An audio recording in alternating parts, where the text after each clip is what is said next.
Consequence Podcast Network. My friendship to all of you precludes my involvement with any one of you. But if you wanna make love, then I do too, and I'll be right there behind you. All in the name of oh, all in the name of oh, all in the name of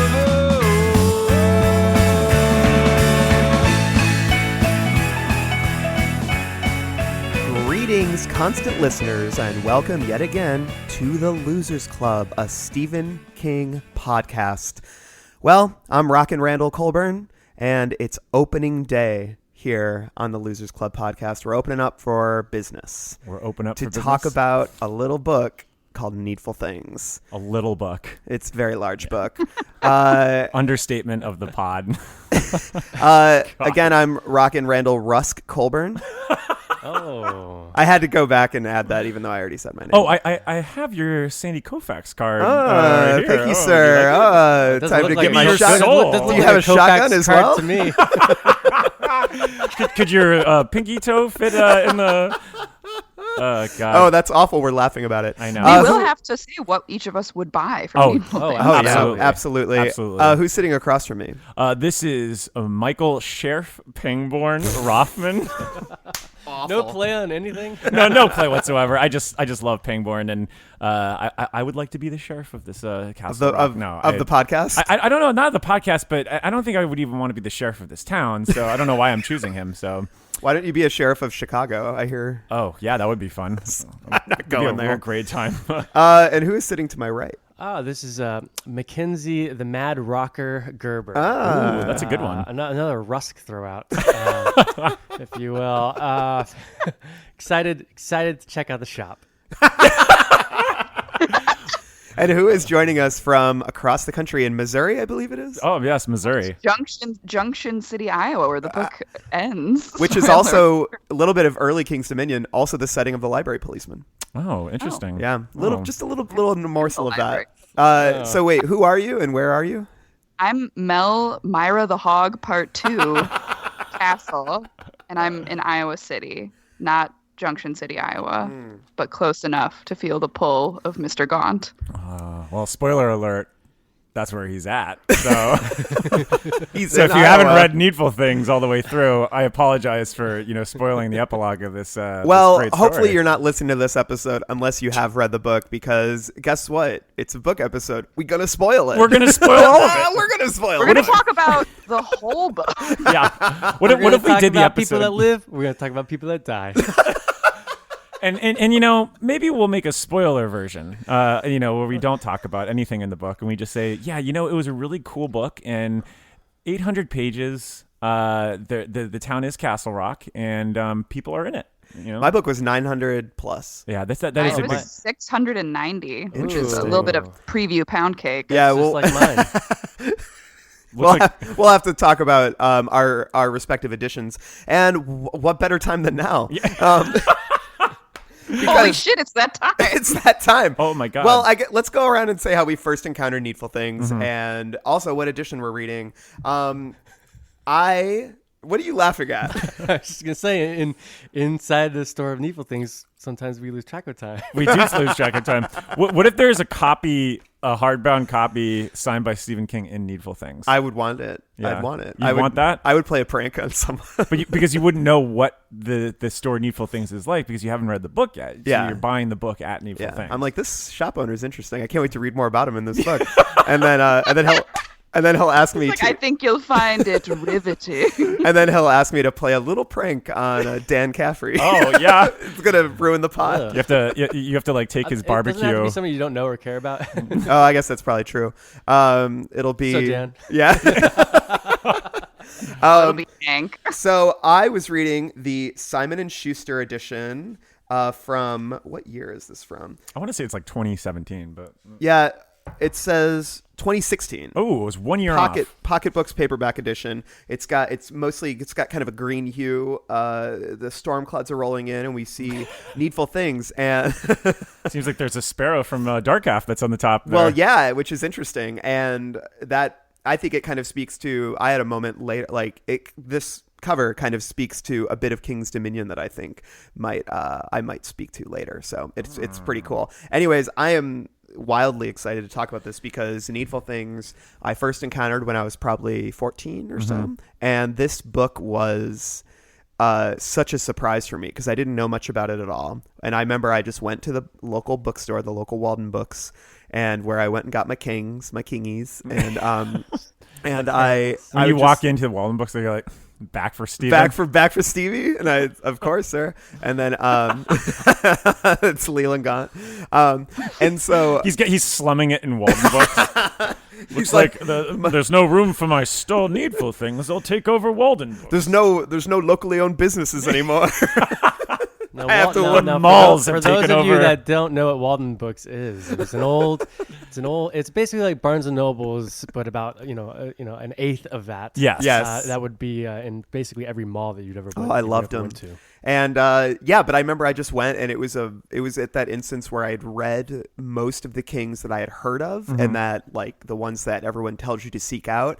And I was like, okay, it's time to dig into the deeper cuts. And it's weird to call Needful Things a deeper cut because I don't think it really is. But I didn't know much about it when I bought it sight unseen, and took it home, and I read this like in 3 days because all I did when I was a kid was read. So it was like I plowed through this and I was obsessed with it, and then I read it. I think I've read this one 3 times. This was maybe 2 times. This was my 3rd read, I believe. But I was so into this book, and because I love the big sprawling epics. Like The Stand is what started me with King. I love the big ensembles. I love the gruesomeness. There's so much like splattery body horror and like, I don't know, blood and guts in this book. And I was a big fan of that when I was young, and I still am.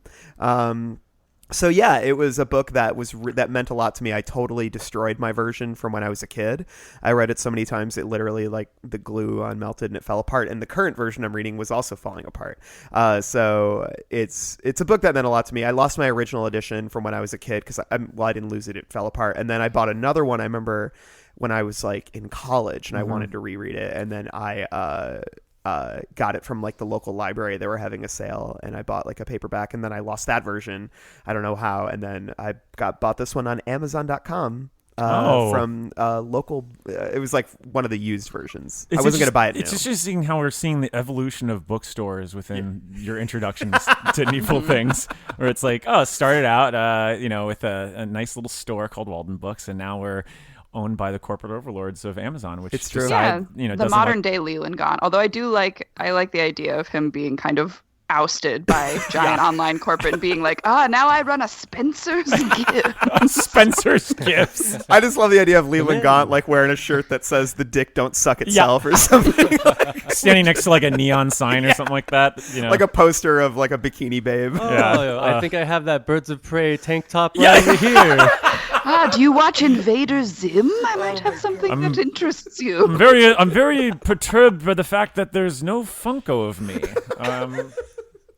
But we do have a wide selection. We do have a wide selection, including all 3 members of the police. Wait, are there police Funko Pops? In the synchronicity colors? Yes, there it is. It's ridiculous. But so I actually came into Needful Things just knowing that like the book had some sort of epic quality to it, that there's some history behind it. And we talked to this on the last episode that this is, we're starting to get into the books where I remember seeing them in the bookstores. Like, I had obviously we all knew about Stephen King as a kid and we all heard about the classics, but these 90s books that we're going to be covering going forward are the ones that I truly remember being on the shelves when they were brand new. And Needful Things is definitely one of them. Can't remember if it was Walden Books or B. Dalton, which was another one that was big around the 90s. I'll just throw Babbage's in there also. Remember that store? That was a fun mall store also. Love Babbage's. But I like vividly remember holding this book as a kid and just being kind of like set back from like how big it was, and just being like, oh God, like this is like, there's a lot, like I'm not ready for this, like I don't know if I'm going to be able to be like understand what the hell's going to go on. But I always knew that it was part of the Stephen King lore, and it was something that was going to be a very important book in his catalog. And when I actually, a few years ago, right before the podcast started, when I started collecting like hardbacks and first editions, Needful Things was one of the first ones I picked up, and I feel like every time we go to Ravenswood bookstore or any of the bookstores that are still around, if that's, I guess that's going to be the running theme of this episode, they're just defunct bookstores. But anytime you go to the used bookstores, Needful Things always seems to be the one that's like there. It's always there, right? Yeah. And but the thing is like the original hardback, which you have, Mac, is fucking awesome looking, and like I actually really like the original artwork for it. The one I have is very similar to what Randall has, except it's much bigger. It's a gallery books, the same cover, everything. He has just a little more travel edition. Yes. I have the one that's like I look like a Mormon if I'm walking around with this book. There is a biblical quality to it. Yeah, so this is actually my first time reading it. I was familiar with the movie. Obviously, we did the programming for it with our Greetings from Castle Rock 2 years ago at the Music Box. So I had, tidbits and knowledge of what, was going to happen in this storyline, and I kind of had a feeling of where this was going to end and everything. But there's just so much nuance to this book that I had never known before. Yeah. And so for me, this was a really invigorating read just to see all the like nooks and crannies of Castle Rock, because it's funny that this is billed as the last Castle Rock book, but yet I feel like this is really like the first one I get a sense of what Castle Rock is. Interesting. So... Well, it didn't end up being the last Castle Rock I know, book, yeah. so. But, very interested to talk about it on the pod. Yes. Mac, how about you? Yeah, this is my first time reading Needful Things as well, and I feel like it's one of the last big bad King books I needed. Big bad One of wolf. the big bad King books I needed to read as a King fan to really seal the deal. But no, I remember seeing this book in bookstores as well. This came out probably around the time I was becoming sentient. Sentient. Where I was having real When I was in my vat. a real grasp of my memories at the age of 6 or 7, I guess. And no, but because I remember seeing, like I think Justin mentioned on a past episode the Stephen King book club. Yeah. And like this, I believe, is one of the books, and I just remember this cover being in every store. This is like when I first became really aware of Stephen King, I think. Is that a first edition? Yeah, I think this is the first edition. It looks like a first the edition. Viking Press. It's really cool. It's also got some really cool illustrations per every chapter opening, if you want to see that. And then you can Google those. We won't be posting them. We won't be posting. We're not that kind of pod. I've been carrying this thing around, and it's a beast. It's a 690 some page book, much like Mel's, and yeah, I really dug it. I dug the book, and I'm really excited to talk about it. I do think it, because there's so much King's Dominion in this. Yeah. I was really excited about that too, just because there's a lot of King's Dominion in the Dark Tower books, and I kind of felt like I was reading a Dark Tower book without reading a Dark Tower book. Sure. There's a lot of mention, and it's not in an annoying way either.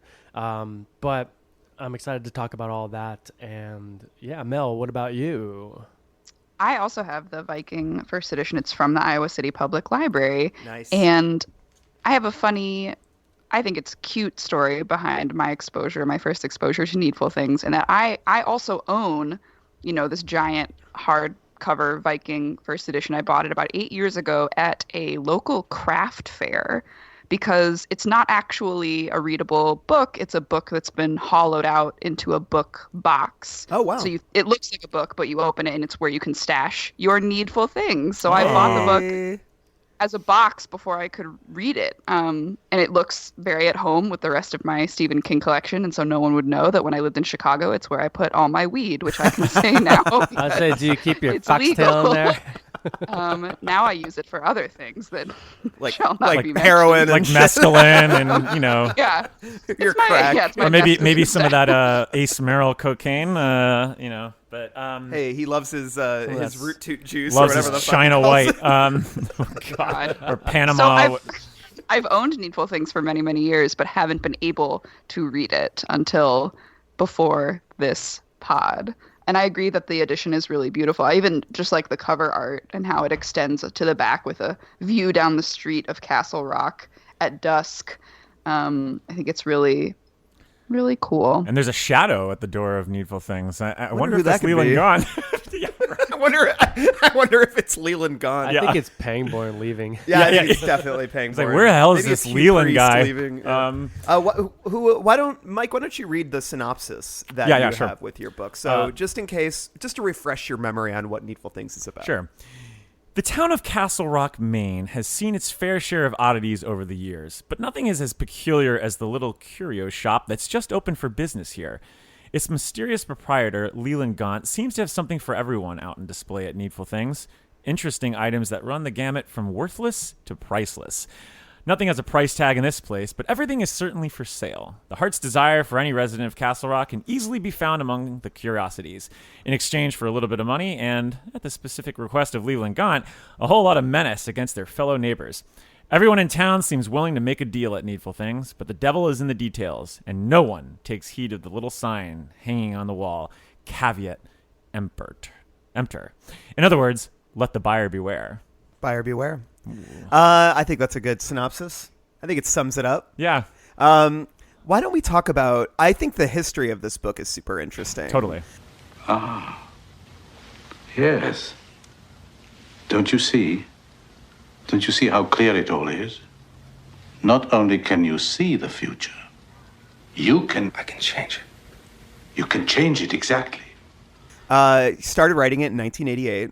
Finished it in 1991. That's a long time to be writing a book. And it was It's a standard amount of time for a large book. Well, if you think not about when you're Stephen King. Well, not now when you're but seeing he wasn't filled with cocaine when he wrote it. So Right? Yeah. No, it was it was his sober period. yeah, the beginning of sober years. It was the very first book he wrote, start to finish, while sober. He talked to the Paris Review about this. He said, I was in a sensitive place because it was the first thing that I'd written since I was 16 without drinking or drugging. I was totally straight except for cigarettes. And I think sort of the other interesting thing about this was that he didn't want this. He didn't set out to write a horror novel. Mm-hmm. And I think it's interesting because he's described this a lot as a satire, and I do think that there is a lot of satire to it, and there is a lot of comedy in this book, but it wasn't marketed that way. And also, King, I don't think you can have a kid blow his head off in front of a 7-year-old brother and still say it's a light satire. You know what I mean? It's just a lovely jaunt back in the castle. Like there's still a lot of really intense horror in this book. Yeah. So but not as much as, say, look, when you look at the context of some of the books that were coming out around the time that he was writing this, it's pretty wild. Like, he was just coming off of It. So It got published in 1986. He gets Drawing of the Three in 87. Misery is in 87. Tommyknockers is in 87. So obviously, like right after the Tommyknockers, which was clearly some sort of purge for himself, he goes, 88 he's kind of taken off. Yeah. But that's when he starts this book. But then between that point when he starts writing it and when this is published, we get The Dark Half, another Castle Rock book, heard of it, and the reimagining of The Stand. The extended which version. Which we kind of talk about in the Stand episode a little bit. But, I think most of us read that version. Yeah, I think that was one that we did. And then he also releases The Wastelands. So these are some, like, it's weird because it's like he does, there's a lot of, like, spiritual cleansing going on with some of these works right now. Like, you look at Misery, and there's clearly an attempt where he's wrestling with himself as a writer, and he's trying to do something that's a little more thriller and more like nonfiction oriented, as opposed to something that's a little more, cerebral and crazy. But he goes obviously and leans into that with, like, the Tommyknockers or with Aliens and Dark Half, where again it's a writer that's in turmoil and he's dealing with what happened with the Bachman stuff. And so when you look at Needful Things, it's kind of interesting that there are no writer characters in here, but it's emblematic of everything that he's done up into this point. And when you think about, like, IP, intellectual property, and what he's known for, like, this does feel like a purging of sorts. The fact that it's billed as a final Castle Rock tale.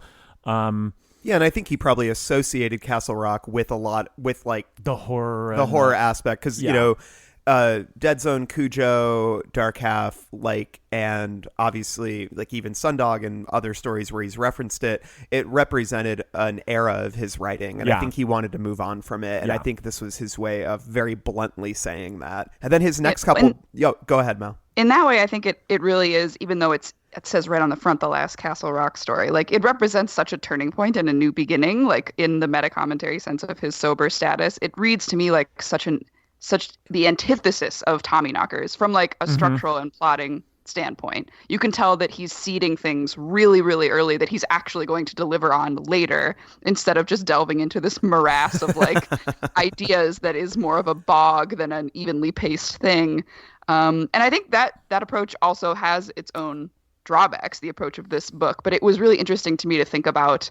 I think the last book episode I was on was Tommyknockers, but to view them, there's similar lengths, I think. Yeah. And Tommyknockers is also like a town gone mad that he invents. So it's really interesting to look at, like, here he is at the depth of his drug use, and here he is emerging from that drug use, writing a similarly plotted story. But it's much, like you said, it's much more clear-eyed. Like the plotting has purpose. Well, and in a report, one of the things I read, and I don't know if you have more context to this, I couldn't find much, but and I didn't really have much time to research it, but it was reported like a rejuvenation for him. Like he saw it as a rejuvenation of his writing, and you kind of see that with the books that follow. I mean, like they really don't have a lot of ties to his like past works. Like they really are these. He was trying to carve they're out. Also very grounded. Yes, which there's a lot of as much as there are the otherworldly elements in this book, a lot of the horror is very grounded and real, and I think that's what is horrifying about it. And then obviously you see that with Gerald's Game and Dolores. Yeah, because what followed was Gerald's Game, Dolores Claiborne, and Nightmares and Dreamscapes. Insomnia. Although it was interesting, when I was doing research for this, he was talking about, in an interview I was reading with Writer's Digest, I believe, he was talking about, I have this book called Insomnia that totally sucks. I spent 4 months writing it, and he's like, I don't think you'll see it for a long, long time. If you ever see it, and it came out like 2 years later. Right. Good job, Steven. So he either figured it out or he just released a shitty book. But Insomnia Defender is logged on. So it is this weird combo, though. Like I like that you said clear-eyed. It does seem so lucid, but at the same time, it's a look back at the 80s. Like it's a commentary and satire of this attitude that he called like the great cop out or whatever, where people were trading their innocence and their integrity for greed. So he wants it to be a satire of a bygone time. But for him, it is this purging and this look to the future. It's an interesting book. Yeah, I agree. I think thematically it became a lot more personal for him than maybe he intended it to be, and that's where a lot of the emotion and maybe the intensity of the horror comes from. And when I say horror, it's like what you're referring to, Mac, which is the real world horror, less than the demon carriage that appears at the end. But I think, speaking to the themes that went into this, I have a couple quotes where he talked about that. So with the Paris Review, he mentioned it. He said, he was driving home from a basketball game one night, and he started thinking about how funny the 80s were. He said, my thoughts centered on Jim and Tammy Faye Baker of the PTL Club. It occurred to me that in the 80s, everything had come with a price tag, that the decade quite literally was the sale of the century. The final items up on the block had been honor, integrity, self-respect, and innocence. By the time I got home that night, I decided to turn the 80s into a small-town curio shop called Needful Things and see what happened. I told myself to keep it light and surreal, that if I just kept in mind the baker's doghouse, which had been equipped with heaters and running water, I would be okay. Well, and honestly, like, I mean, when you look at it, and this is kind of getting into the hook of it, but I think that's, we've always kind of entwined the hook and the history anyway, so I'm just going to dive right into that. But like, this is literally King's Our Town, like Thornton Wilder's 1938 Pulitzer Prize winning play. And thanks Wikipedia. More on Our Town, please. But that play, like it captures, the small town Americana. It actually spans over 3 acts. This spans over 3 books. Yeah. And there's, the multitude of characters, but then also, we know that King is a huge diehard fan of the Twilight Zone. I mean, he had his stories published in the Twilight Zone magazine, and this is the conceit of the story is literally just the Monsters Are Due on Maple Street. It's Monsters Due on Maple Street meets Ray Bradbury's Something Wicked. It's just a mashup of those two things, and the Americana aspect again is so strange because it's so classic and so antiquated, contrasted with like this look forward. So I totally was thinking of Monsters Due on Maple Street the whole time I was reading this. And honestly, like, it's so funny because it is coming off of the most decadent decade in American history, and the fact that he was a great part of that pop culturally Yeah. and benefited on it in such a I mean, he's admitted that it's been very garish, a lot of the ways that his adaptations were kind of just like, capitalized on for money. And I'm sure that obviously stems with his just worldview. I mean, look, go follow him on Twitter. There's things that we can't even talk about on Needful Tweets episodes because he's just so like,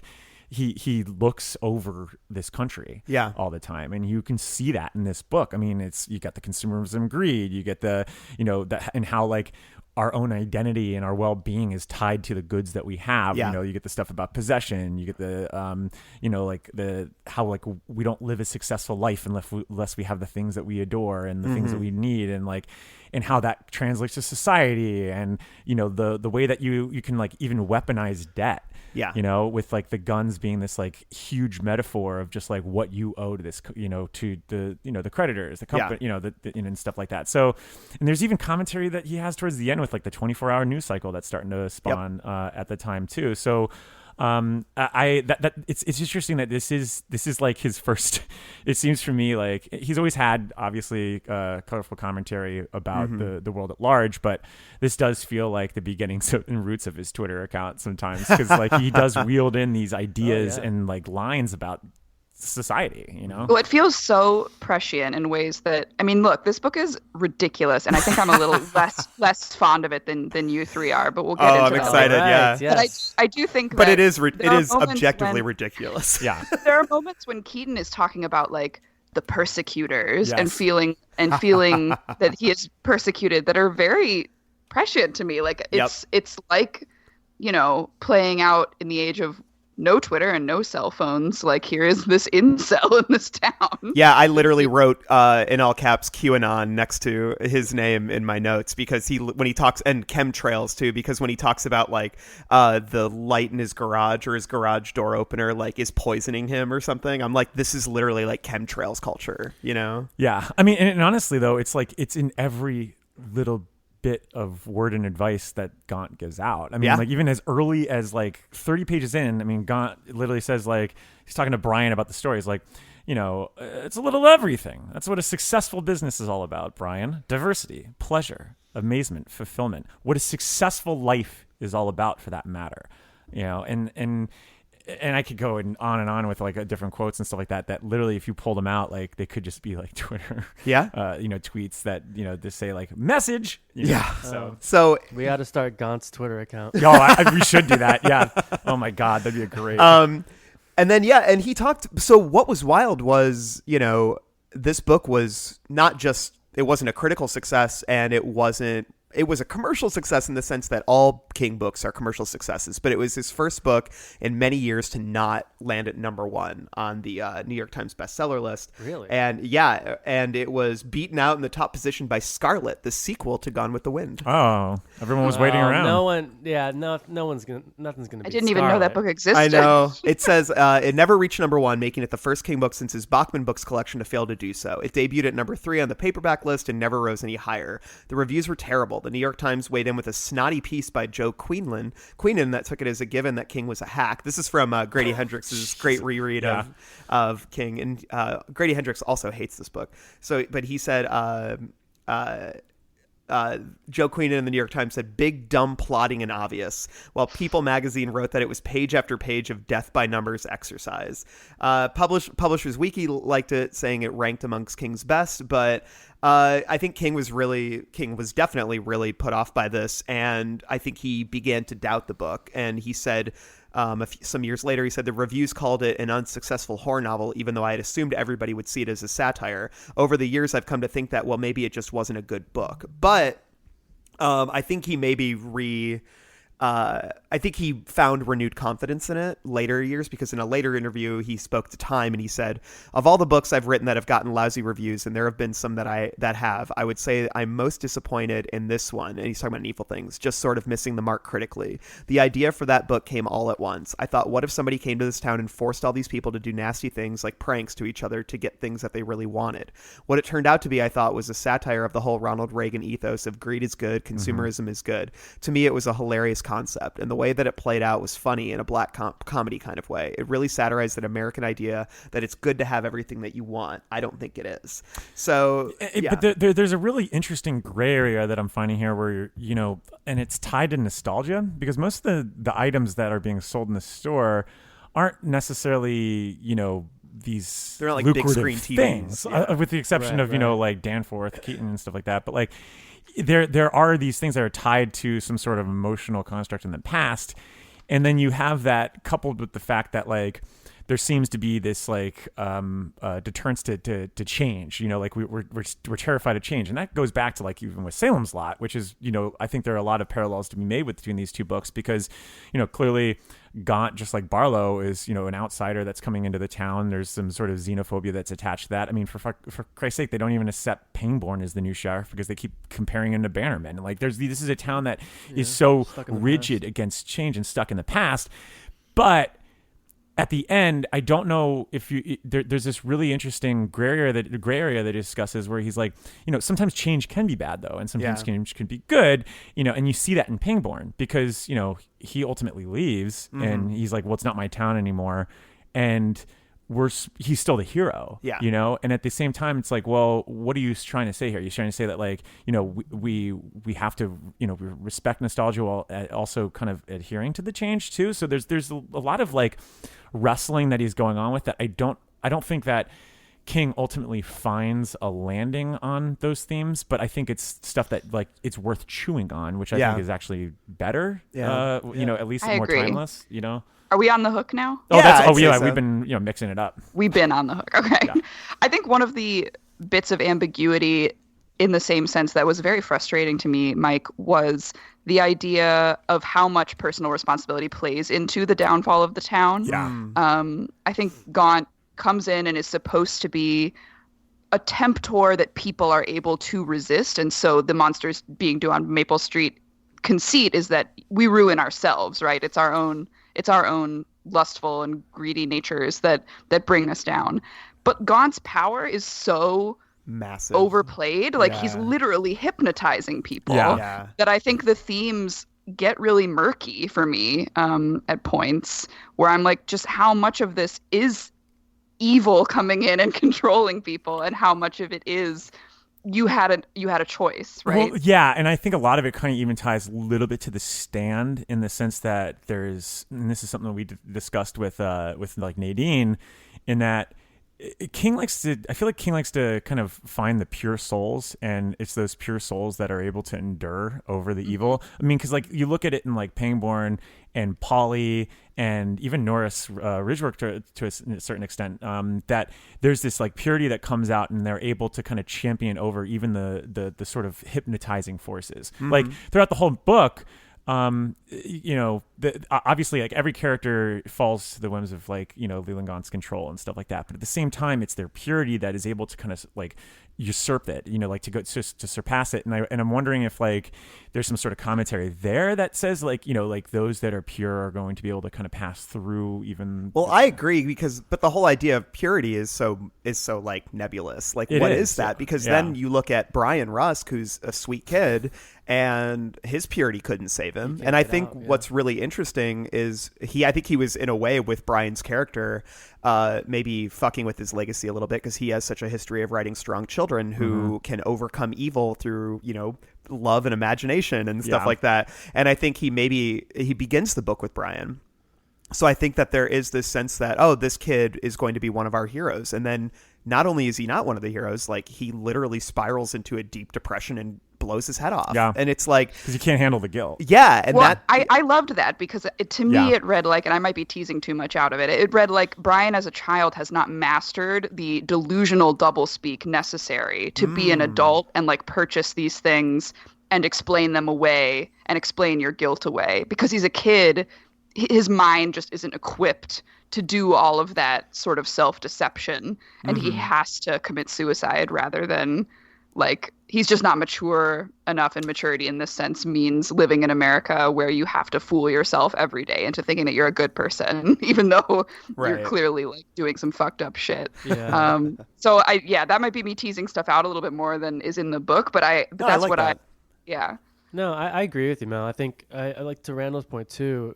You know, he's really flipping it on his head because, like, you know, you look at it, you know, all these kids are able to like overcome, and it's because they still believe in otherworldly things or whatever. But he's being so deceiving on a grounded level.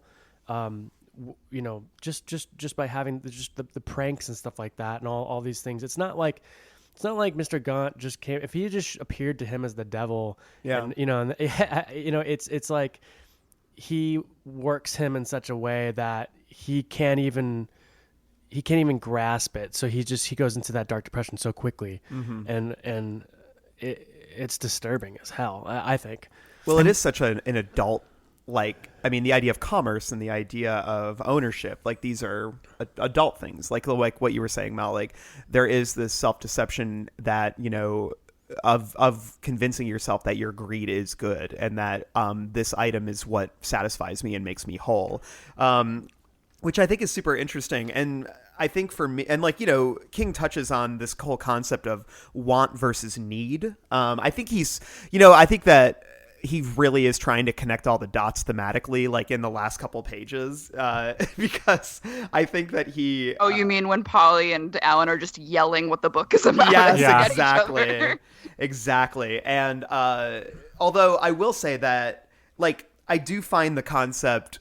I know that this is maybe a little heavy-handed, but when we always learn what the actual object is that somebody bought, and that it's always this, you know, weathered, beaten, disgusting thing. Like, the one that really gets me is Sally Radcliffe's the Noah's Ark piece of wood, you know, is like this, like, rotted spongy with moss and all these like lice, like termites, like, or termites or stuff are in wood it. Lice. Wood lice are in it, it, yeah. And it's, like, to me, super super unnerving and interesting. I love that. Well, there's also... Oh, go for it. The themes of possession and capitalism and commerce are actually, like, almost too complicated for their own good, to the point where I'm like, this is so nuanced that I wonder if he's even conscious of what he's doing. Like, I think just every little item is its own allegory from, like, I mean, the Sandy Koufax and the Elvis stuff is, like, about celebrity culture and, like, trying to touch a little bit of that magic. So is the ark of the piece of wood that we were just talking about. Well, it's that connection to the holy. It's like, because I think the thing with Christianity and Christians is they always want a tangible representation of their faith, because God is, you know, ephemeral, and there's no proof that God exists, and you always want proof. And if you can hold, like even when you say it's all about faith, like, Christians want proof and they crave that. And so when you let them hold a piece of wood that makes them feel like they're on Noah's Ark, you know, it ties them to God in a stronger way because it fortifies their belief in that way. Well, but only theirs. Like, I love the individualist aspect where everyone wants to keep their item a secret. Yep. Like, that just seemed like another cool layer to add on to it. You'd think that people would parade this shit about town and that it would be tied to reputation, but it's so possessive that it's isolating, and that they need to keep it special and safe and secret to the point where they are hermiting and becoming paranoid and becoming islands, which is also part of just, like, what capitalism does to people. You just stop functioning in a society and start functioning as one of the 1%. Right, exactly. Yeah. And it's funny because, you know, if they did at all, you know, parade these things around, people would immediately be like, oh, what's that? That's some dingy baseball card. That's not Sandy Koufax. You know what I mean? So it's like, it's almost perfect that they feel like they have to hide these things. Well, and then honestly, there's, like, this great lesson. We were talking about, like, Brian being sort of the, you know, the coming of age for him into this capitalist society. On page 285 on the Gallery Books edition, King writes, besides, Brian found that he now wanted the Sandy Koufax card more than ever. He had discovered another large fact about possessions and the peculiar psychological state they induce. The more one has to go through because of something one owns, the more one wants to keep that thing. And I think that's, like, such a good subconscious, or just a good summation of just the subconscious power that capitalism has over ourselves. You know, like, I mean, I find myself in that all the time where I'm just like, no, I've worked so fucking hard to have, like, where I'm at in this apartment, there becomes this sort of, like, survival instinct to keep that, you know, like, and honestly, that's just in any, I mean, you go back to the tribes, like, and you go back to, like, even animalistic urges. It's this, you've gathered these things, you have your family there, and you're going to fight tooth and nail to keep it. And I think it's interesting that he uses Brian as a funnel to kind of learn those messages, because it totally makes sense. I mean, yeah, go for it. It totally loops into not just like fighting tooth and nail to keep something you feel very protective of. You come to feel, because you've done this work, entitled to it, and that no one else has worked as hard as you did, and so you deserve this thing. And it becomes your identity. Like, it becomes your identity, and it becomes something that you're just like, because I worked so hard and because I paid fairly and there was a transactional nature to this, it is unfair for anyone else to encroach on what I belong. I think one of the scariest parts of the book to me is when Slopey is like, can you please just like take away my stutter for good? And Gaunt goes like, that wouldn't be business. And it just reminded me of like the healthcare. Yes. He's like, I could do that. I have the power to do that. That's just, that's just which not is good rich business. people being like, I mean, yeah, I could like pay taxes to help people get better, but that wouldn't be business, and I do business. That's what I do. Man, that's so true. It's like there's so much Trump, like in terms of like the capitalist nature of the Trump presidency, and like the defenses, the capitalist defenses that we're seeing so much, especially like with Bernie Sanders, like running with the idea of democratic socialism becoming more in the conversation. Like capitalists are just digging their heels in, and there's like, this is a free market, and it's and he talks about that too. I love this section too, 473 of the pocketbook edition.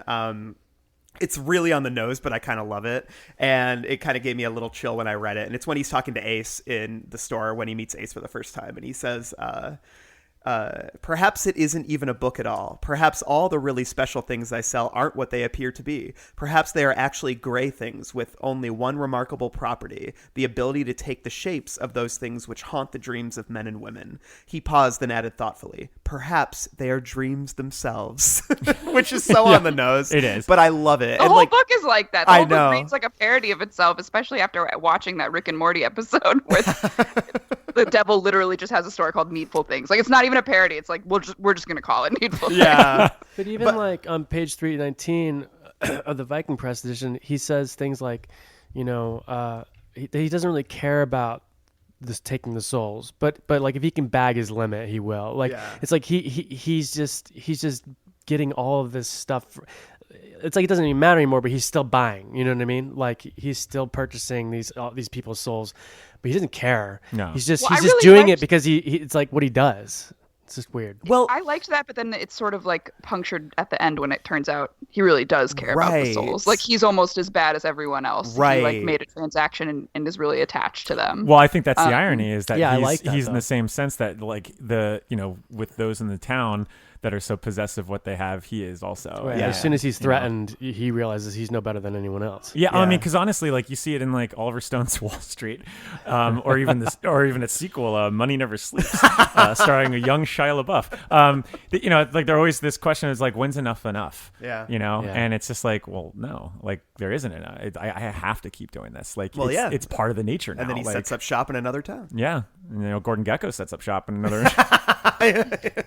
I also liked how he always ends up selling weapons. Yeah. He sets up another secret shop near the end. Yeah. It's just always part of his cycle.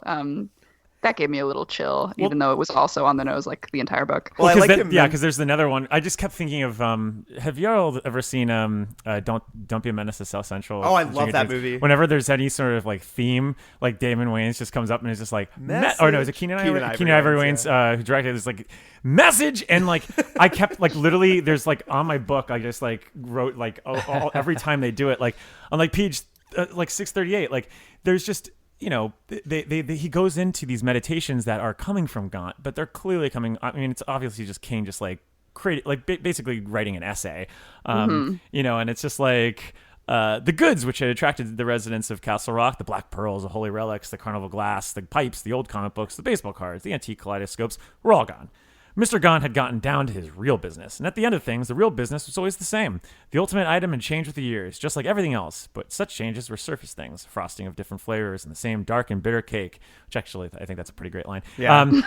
At the end, Mr. Gaunt always sold them weapons, and they always bought. And, like, that's pretty much the distillation of the entire book, is just that, like, it even is something as harmless as a card, it's going to be weaponized to you because there's this servitude that you're going to have, even if you do pay the debt to it. And doesn't he make a comment about how the weapons always change? Yeah. And I love that line because it like hints towards the breadth and how long he's been doing this. Yeah. And I love the idea of like, during like the Viking times that he's just handing axes to everybody. Oh yeah, he gave the cavemen their first their first hitting clubs. rocks. Yeah, I love it.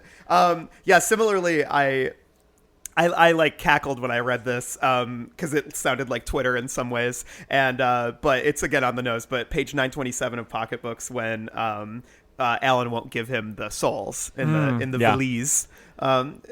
Gaunt yells at him and goes, "That bag and its contents belong to me. Don't you believe in free trades, Sheriff Pangborn? What are you, some sort of communist? I dickered for each and every one of the things in that valise. I got them fair and square. If it's a reward you want, an emollient." Wait, what is that? Emolument?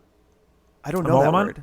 Emolument? Emolument? Anyways. Sounds French. A commission, a finder's fee, a dip out of the old gravy boat, whatever you want to call it. That I can understand and that I will gladly pay. But you must see that this is a business matter, not a legal matter. Yeah. I love it. And message! I know. I just love him screaming, "Oh, are you a communist?" Which is like all you ever you hear. fucking Bernie, bro. Yeah, exactly. One of the things I wanted to bring up, and this is something that Mac and I kind of were talking about just before recording, is the book's relationship to the idea of magic, and this is something that kind of ties into something Wicked This Way Comes, because there's the transient nature of magic, where it could be used for good, it could be used for bad. And I want to read one last passage for me that I have that's tied to the hook, and it's on page 748 of, yes, you guessed it, the Gallery Books edition. And King writes, "Magic. Wasn't that what this all was about? It was mean-spirited magic, granted. Magic calculated not to make people gasp and laugh, but to turn them into angry, charging bulls. But it was magic just the same. And what was the basis of all magic? Misdirection. It was 5-foot-long snake hidden inside a can of nuts. Or he thought, thinking of Polly, it's a disease that looks like a cure." Now, what do you take for King's digression on magic in this book? I feel like he wrote himself into a corner and didn't know how to end this. Yeah. I really, I think it was Mel brought up the parallel to Tommyknockers in a way, that this is kind of like, let me redo Tommyknockers. Because you have the magic tricks in that with the kid and all that stuff. But this is just more like, okay, this is what I actually was trying to say, but it wasn't out of mind then. But I feel like that with this, the thing, that's one thing that didn't really quite work for me is the magic stuff with Pangborn and the ending. But and obviously we'll talk about that when we get to. Well, I'll talk about it when we get to Misery. It might be. I mean, I can tease out. I can try and do some more teasing here. And that the magic that Pangborn does is freely given, right? Like when he does the impression of Keaton for Norris, or like he does the shadow animals that people want to see. It's just like the end goal is delight only. It is only making another person happy. I disagree, because yeah. he uses the magic to lure Brian Rusk off his bike.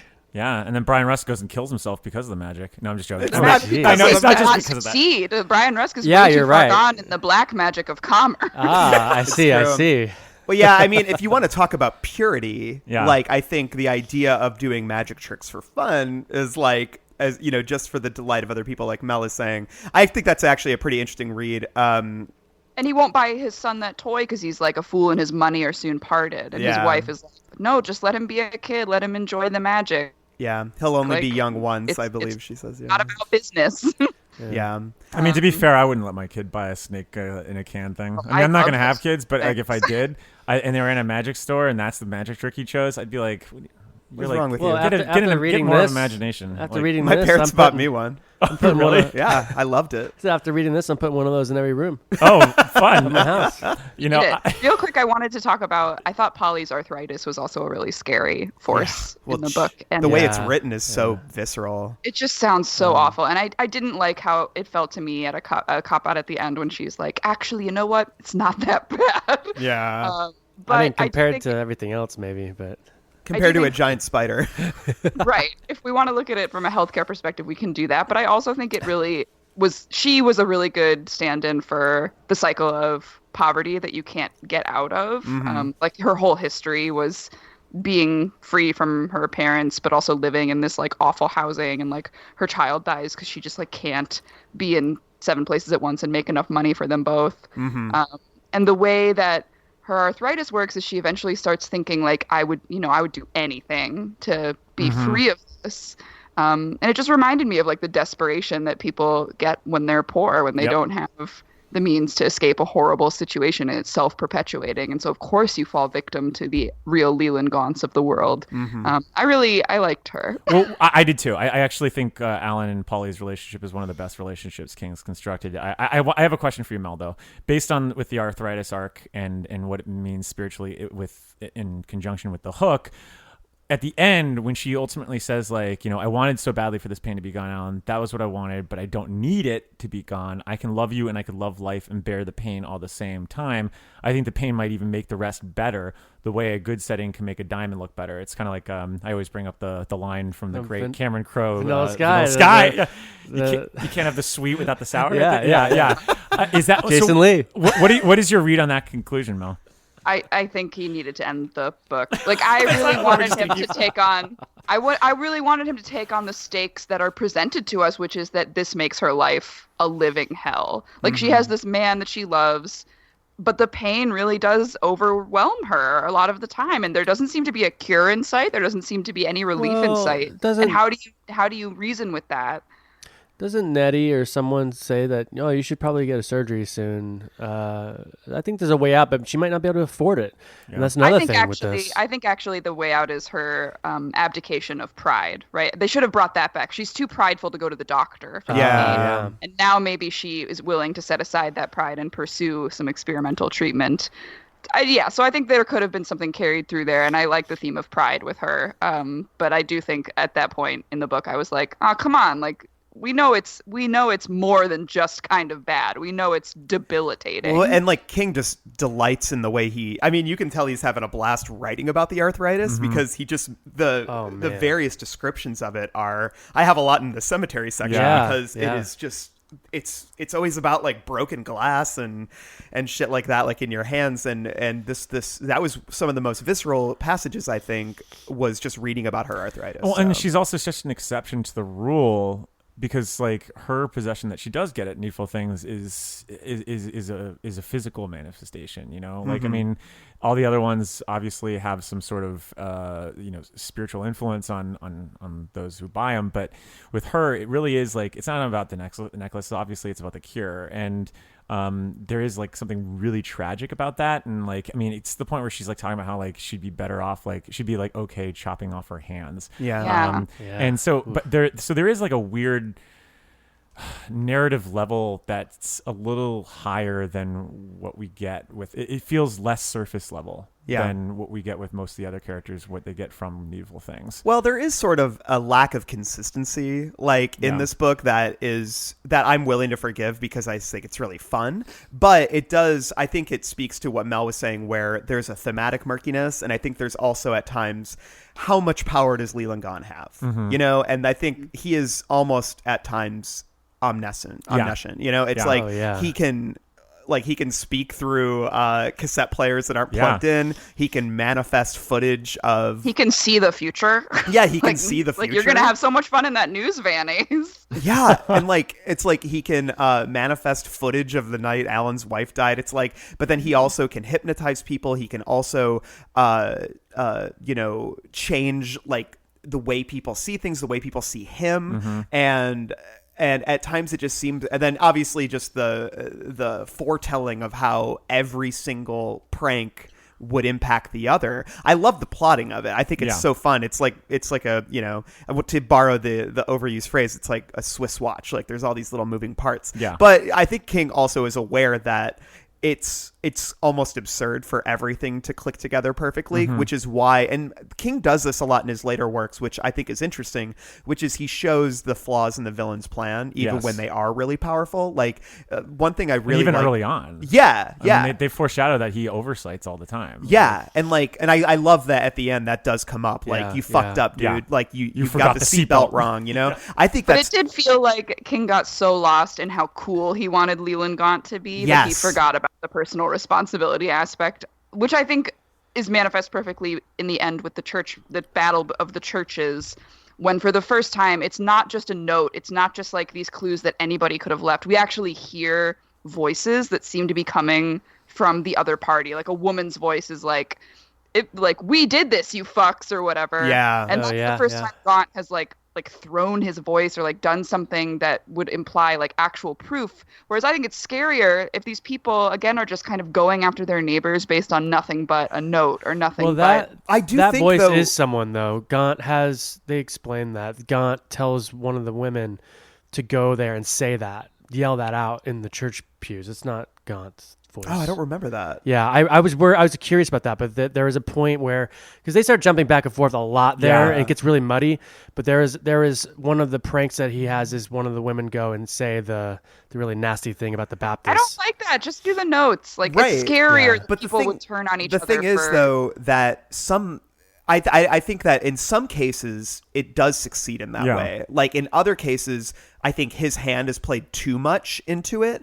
But like I mean, when like with the whole Lester Pratt like Sally thing, it's almost too much that there's like a photo of him making out like with this woman. Like, it's completely made up, because if Lester was cheating on her, we would have learned about it when we were in his head.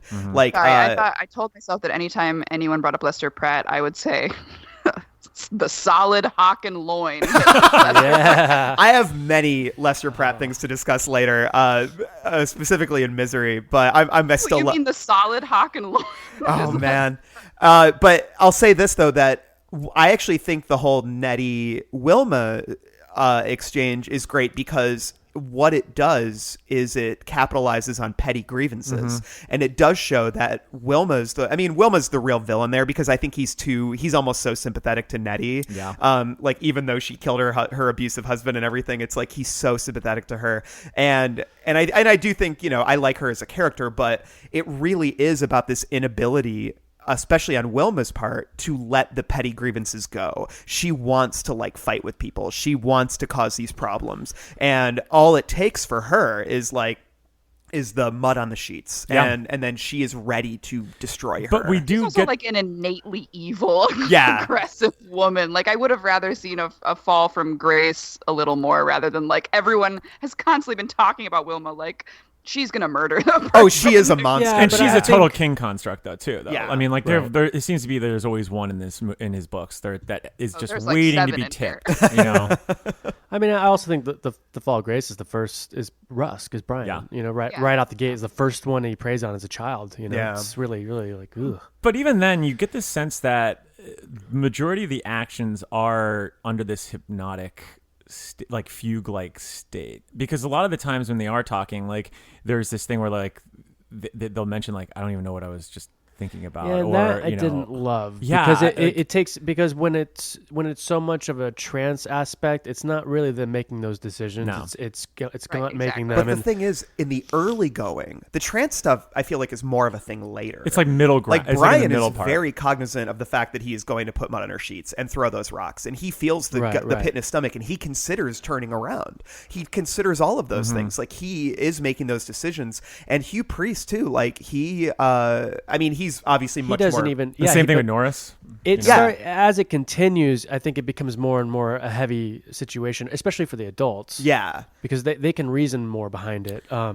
But yeah. but I think he's even at the, and we can kind of go into this with like heroes and villains and stuff like that. But I guess if we're really talking about the agency of one's actions here in the Hook, like there are a lot of points where that he is still tipping them. Even in the final hour of a lot of things. Like, I mean, there's the gas station at the Sunoco thing when like he like literally has a moment of clairvoyance and he's like, oh shit. And then it's too late. Yeah. And then like that, because that person's already been so agitated and everything. So like, and I wonder if there's a lot of talk that you could have about, how we get worked up and like how society gets so worked up that it's almost like the Inception thing where like we've been Inception where, like we were so like, we have such a strong conviction towards this thing that we've been sold that we don't even realize it until it's far too late. And I think that is a lot of it, but I still do think that like given his influence, I mean like he has like a fucking blue flame that he's able to appear in his hand and stuff. There's just such, like you were saying, I think omniscient is like the perfect word for him because he is still influencing all the time. Like as a craft choice, it does seem like the hypnotism is tied to King's need to showcase Gaunt as he really is. Yes. Like, he can't be so charming forever. He has to, like, King really wants us to see the demon Gaunt, and for us to see the demon Gaunt, and for no one else to see the demon Gaunt has to hypnotize people. And I think that was, like, not the best. Like, I think we should have actually been a little more charmed by Gaunt for, like, half the book. Yeah, I actually wrote down the first moment we see the first sign of Gaunt truly being, like, that he's evil or something is wrong is on page 104 of my edition when he calls Hugh Priest an ass. And I actually I love that because it kind of punctured the veil a little bit, but then we see it over and over again. Like, and it's also, you know, and this is a misery for me a little bit, but it's like Gaunt, when a person is like overweight or like with Slopey where he's like not all there, that's when Gaunt gets really mean. Yeah. And he'll like, you know, call them fat and shit. But then he doesn't do anything like that to the people who like, you know, are beautiful and like Polly and everything. Like, although he does push Polly around. I mean, he does, but it's like that. It's the schoolyard taunts. Yeah. Like, it's like they just almost feel a little. It almost feels like King is laughing at the character too. Yeah, like especially Myra and oh, Cora. God, yeah, with all the blowjob stuff, like right out the gate. It's with Myra. bizarre. Yeah. It's like, oh yeah, the blowjob. Oh, I yeah. have that. Yeah, that's that's weird. that's a real turn, obviously. But Although at the get-go, no one wants to touch him. Right. Like, Yeah. that's a constant. No one wants to shake his hand.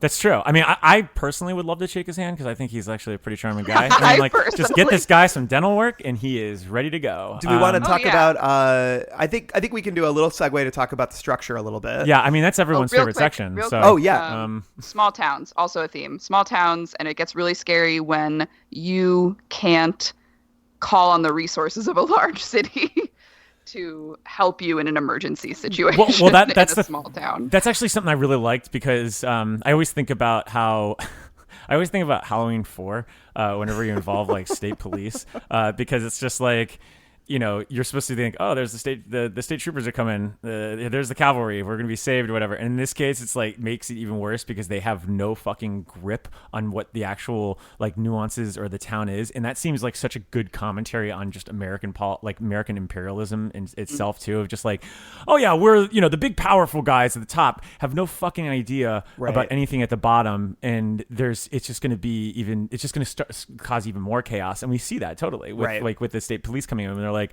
I don't really know who the fuck are we supposed to talk to? Totally. You know, and I love the juxtaposition between in a small town, everybody knows everyone else's business, but when an outsider comes in and starts wreaking havoc, nobody actually knows what matters. Nobody actually knows who's where. We can't even figure out who's dying and who's being beat up and who's the aggressor. Because gossip and rumors are really shallow things, just as possessions are. Yeah. And it goes back to the stand with the ending, and this is going to be more of my misery for here, but like King loves to just kind of lean on the whole, well, it's just a cycle. It's the you know, this is always going to happen. You know, the society is going to get evil, and it's just going to always invite it in. It's going to cast it aside, and it'll invite it in again. And but I mean that like, whole idea of like inviting it in is something that I do think, and Mel touched on this. It's just that there's a muddy quality to it where it's like some of these people are so corrupt, like already, you know, they have this inherent like evil in them, and they're so ready to do it, and other people like need to be like pushed into it, and other people are completely resistant to it, and it's like, and it To just the point where Gaunt won't even ever see them until Yes. the very end of the book. And which that's I where- actually really like that part. But like, I like that it idea. structurally. Yeah. I like it like stylistically, but structurally. Nice Is that set. your segue? that I'll just finish my thought and then we'll segue, which is just that there is that like what makes Alan so special. I know. We don't really know. I mean, was it the supernatural experience that he had I know in the why. Dark Half? Wait, why? She doesn't really reference at all, which was so confusing to me. When There's they're like, little references. Oh no, he no, references. I know he references the Dark Half, but he doesn't have a belief in the supernatural. Like when it comes to the end and he's like struggling with the fact that Leland Gaunt might be supernatural, I was like, what the fuck? Didn't you already deal with the supernatural one time? I will argue that in the heroes and villains section a little bit, but I do have I got one word: badass. Badass. Oh boy.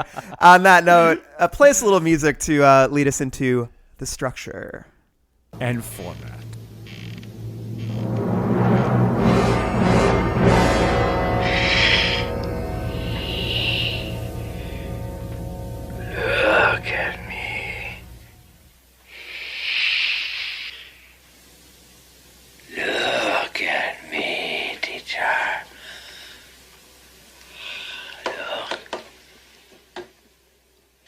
help is wanted in our structure and format section. How would you like to help discuss the structure and format of this book?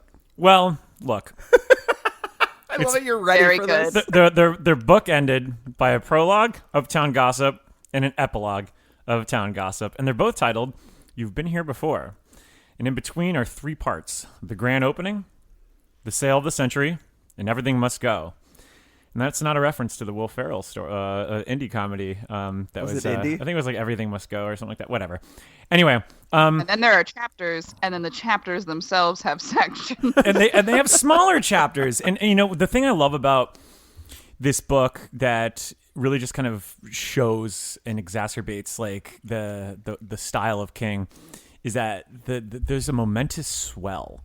It's like it just keeps boiling and boiling and boiling and boiling, and by the time you get to those like that like final 200 pages, it is just manic and like it just moves so fast, and he's able to use that pacing and energy by going from those little mini chapters, you know, boom, boom, boom, boom, like he swings back and forth. And what I really like towards the end is that they're linked a lot of the times through like the characters, or also with like even just the events that are like happening, so you get a sense of time too, like, you know, with the explosions and you know, somebody leaving the store and then somebody entering the store, and like so there is like a unity to a lot of these chapters. I mean, there are moments where it just goes to another character and you're like, oh, okay, well, I guess we're going to be talking about Lester Pratt now. But Yeah.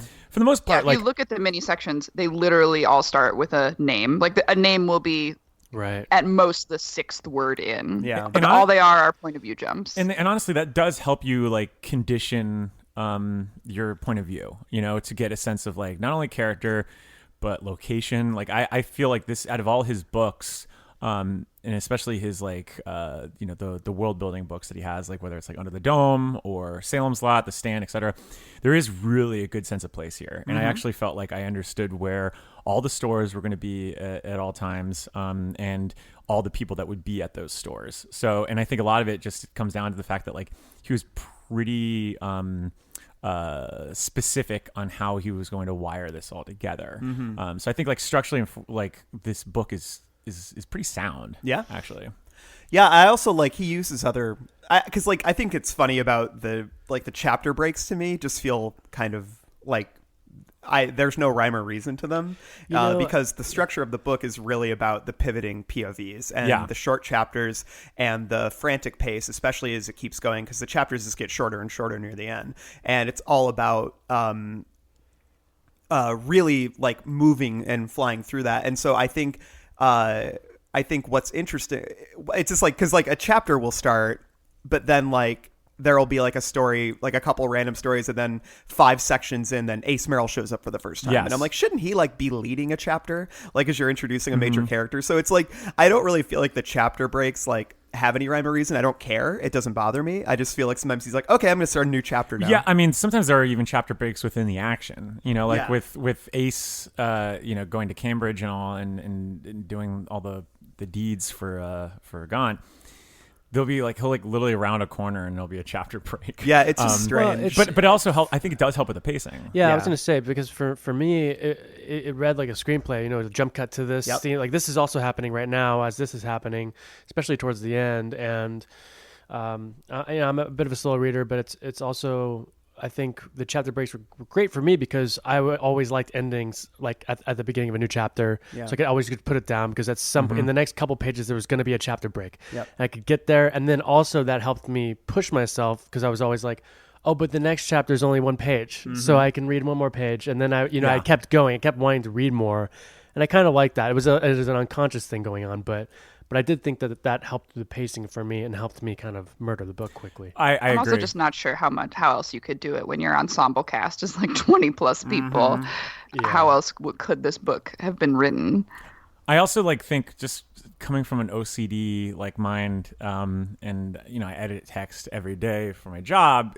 There is a sort of visual appeasement that happens when you just see like, you know, a page and a half of a chapter or something like that. Because you're right, Mac. Like I there were moments where I'm like, okay, I want to read a little. I want to read like 5 more minutes, you know, as opposed to like if I encountered a chapter that was like 4 pages long.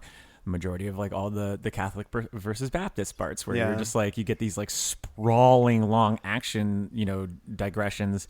And I'm like, okay, he's really sinking his teeth into this scene. I need to it's getting late. I don't think I should start this section yet because he's going to really I don't have stay here. a Steamboat Willie chapter in me tonight. Yeah, Anytime seriously. they go to those chapters. Well, there's a very cinematic feel to this whole book. Yeah. I compare it to Salem's Lot, which, embodies a similar pace near the end, but there's also a lot more digressions, like moments where King really is writerly King. Like it's where he is the author who is pontificating about this world and these themes. He doesn't do that as much here. He lets the characters do that. And in that sense, it feels a lot more cinematic than it does literary at times. And especially just the way like he frames Ace's entrance like it's a movie shot. He does. Because he talks about like the door opening, his boots hitting the ground, and then like he basically describes it like he pans up in the way he describes Ace. Well, because when he comes in the town, it's the townspeople who see him. It's like, oh, should we tell Sheriff Barrymore? And I love that because but you can see the movie scene, like the car flying by the barbershop window, the guy sitting there, like, oh, Ace is back.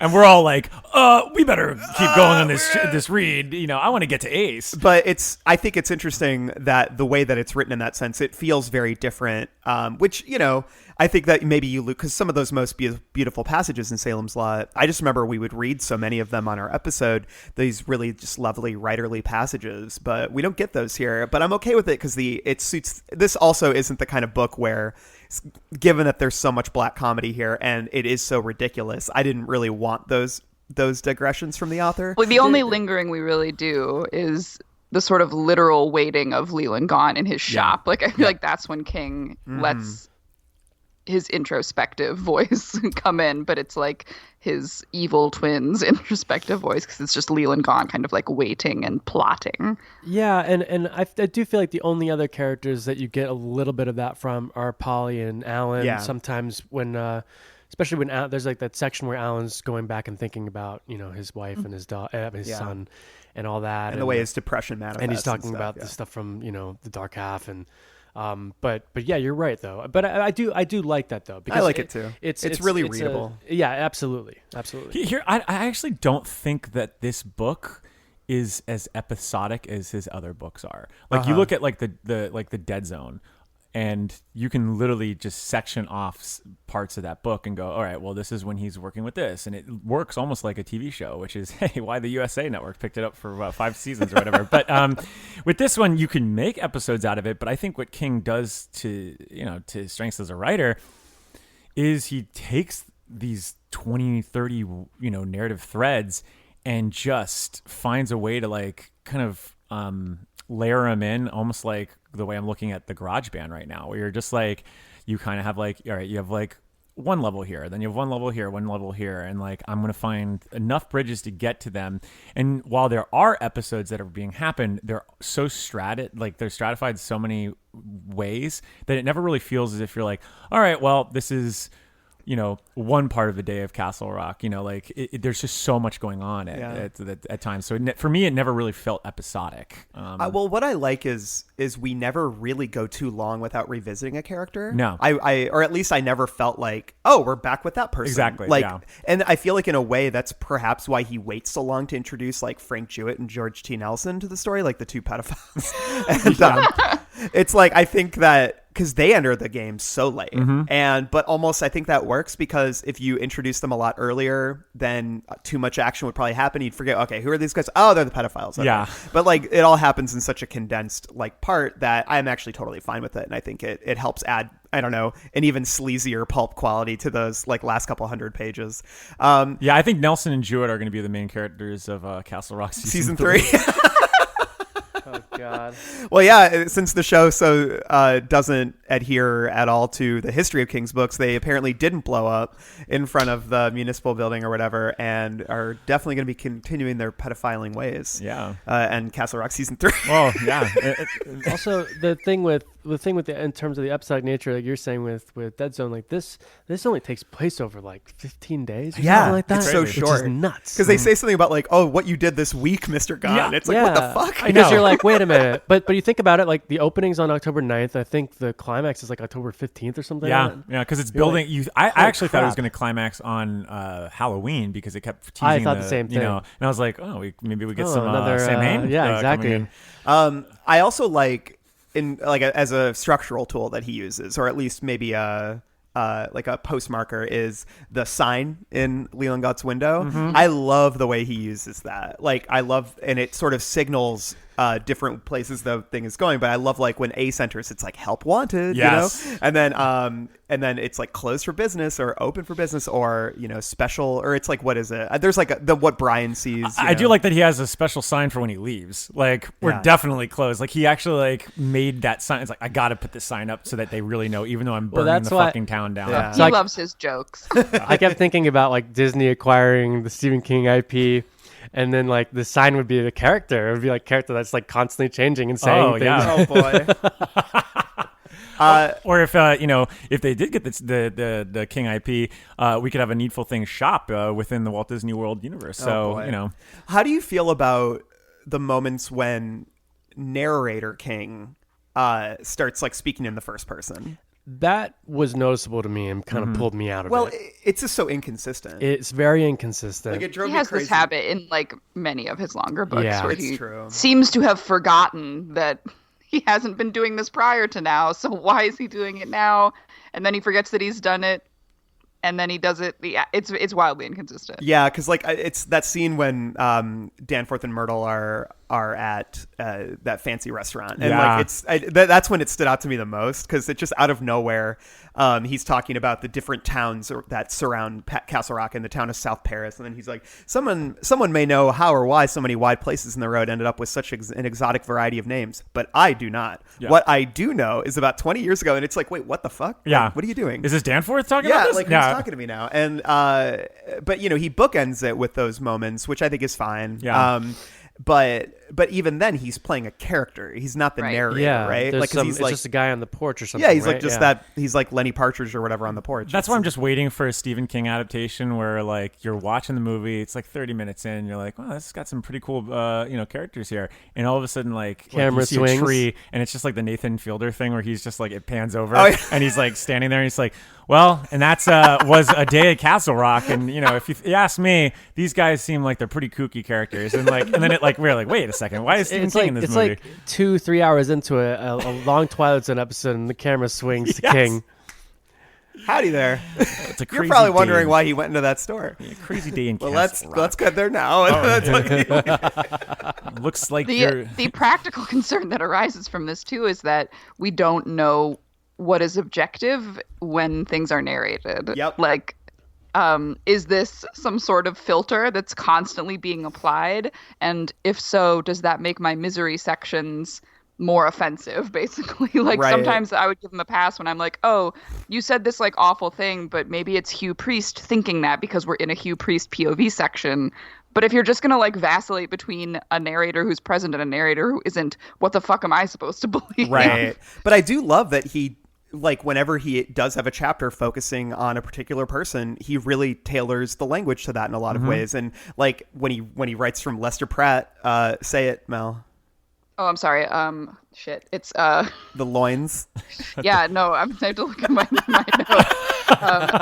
Solid hock and loin. There we go. solid hock and loins. So I think, but like when he's in his head, there's like this terse, like meat. I don't know, like reverent, but also kind of like idiotic kind of like tone. And then with Slopey, he'll do that too. With Hugh, he'll make it more blah. It's like I kind of love that, but then also at the same time, Mel, you're correct in saying, but if you're going to insert the first person here, how does that clash with what else is going on The here? other thing is that he has so many things that he falls back on, and I know that I've complained before about he loves to write scenes where someone just like starts guffawing, laughing. Like there's Yes. like 18 of those in here. But his thing in here is to end a chapter section with like, by the time such and such happened, Alan was running.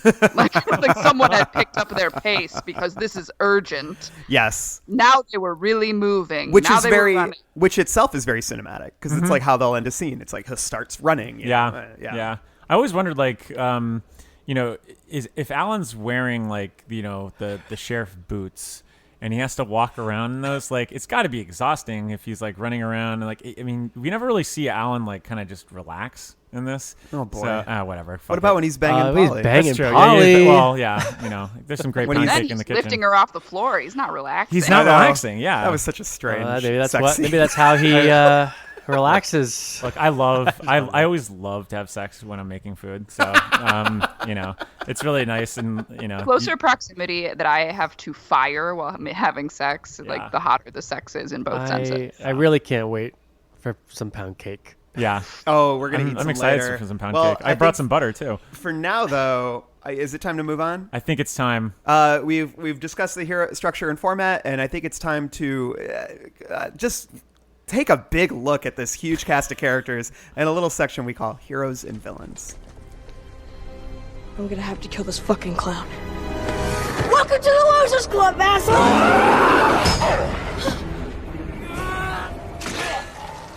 Welcome to Heroes and Villains, which is probably going to be a pretty robust section on this episode, considering this might have the biggest cast. I mean, I feel like it's, except for maybe The Stand. Well, The Stand, we got Tommy lucky. knockers. Well, Tommy Knockers, you had a lot to cover because it was one episode, but like The Stand, at least we had like 3 episodes we set apart, and we had like, I don't know, 7 or 8 episodes or but something like that. its ensemble isn't even that big. It's not. Yeah, No. and it's Oh, like, but you have 7 main people. yeah, you have do. all these, and I think that's the thing here is it's so much more concentrated than say Yeah. Tommy Knockers, because Tommy Knockers there was a lot of characters, but most of them didn't really matter to the narrative. A lot of them were just kind of small, just So smaller sad. characters. So sad. Where here there's so many like pivotal characters. So I feel like we should begin with who else but the bad boy of cinema himself, Randall Flagg. Randall No, I'm Flagg, just Leland Gaunt, Yeah. who is Flaggian in some ways. Yeah. I read a really good Reddit post that had a fan theory that they were pretty much the same person and hit a lot of evidence. Well, that was something I wanted to ask everybody because I maybe it's because I knew that they weren't supposed to be the same person, but did you ever think reading this for the first time that it could be Flagg? Because they well, never reference the name being No. like, you know what I mean? Like they never really But go that way. There is a scene, and I was going to put this in King's Dominion, but I think it's kind of interesting where I have it written down, but a crow comes down and watches, I think it's like Polly maybe, or I could Oh, be- I remember that. Yeah. Yeah, and it's like a very pointed moment. Let me see if I can find it. I think Yeah. of them as sort of 2 separate horsemen of the apocalypse I agree. in King's Dominion. Like I think of Gaunt as the true blue devil, and Randall Flagg's like, you know. Well, we not. find out. I mean, without spoiling too much in the Dark Tower, we do find out who Randall Flagg is. You know, and Right. and for the longest time, I think a lot of constant readers thought that he was like the end all be all. And you know, spoiler alert for Dark Tower readers that are still on your journey, he's not. But you know, you'll find out why.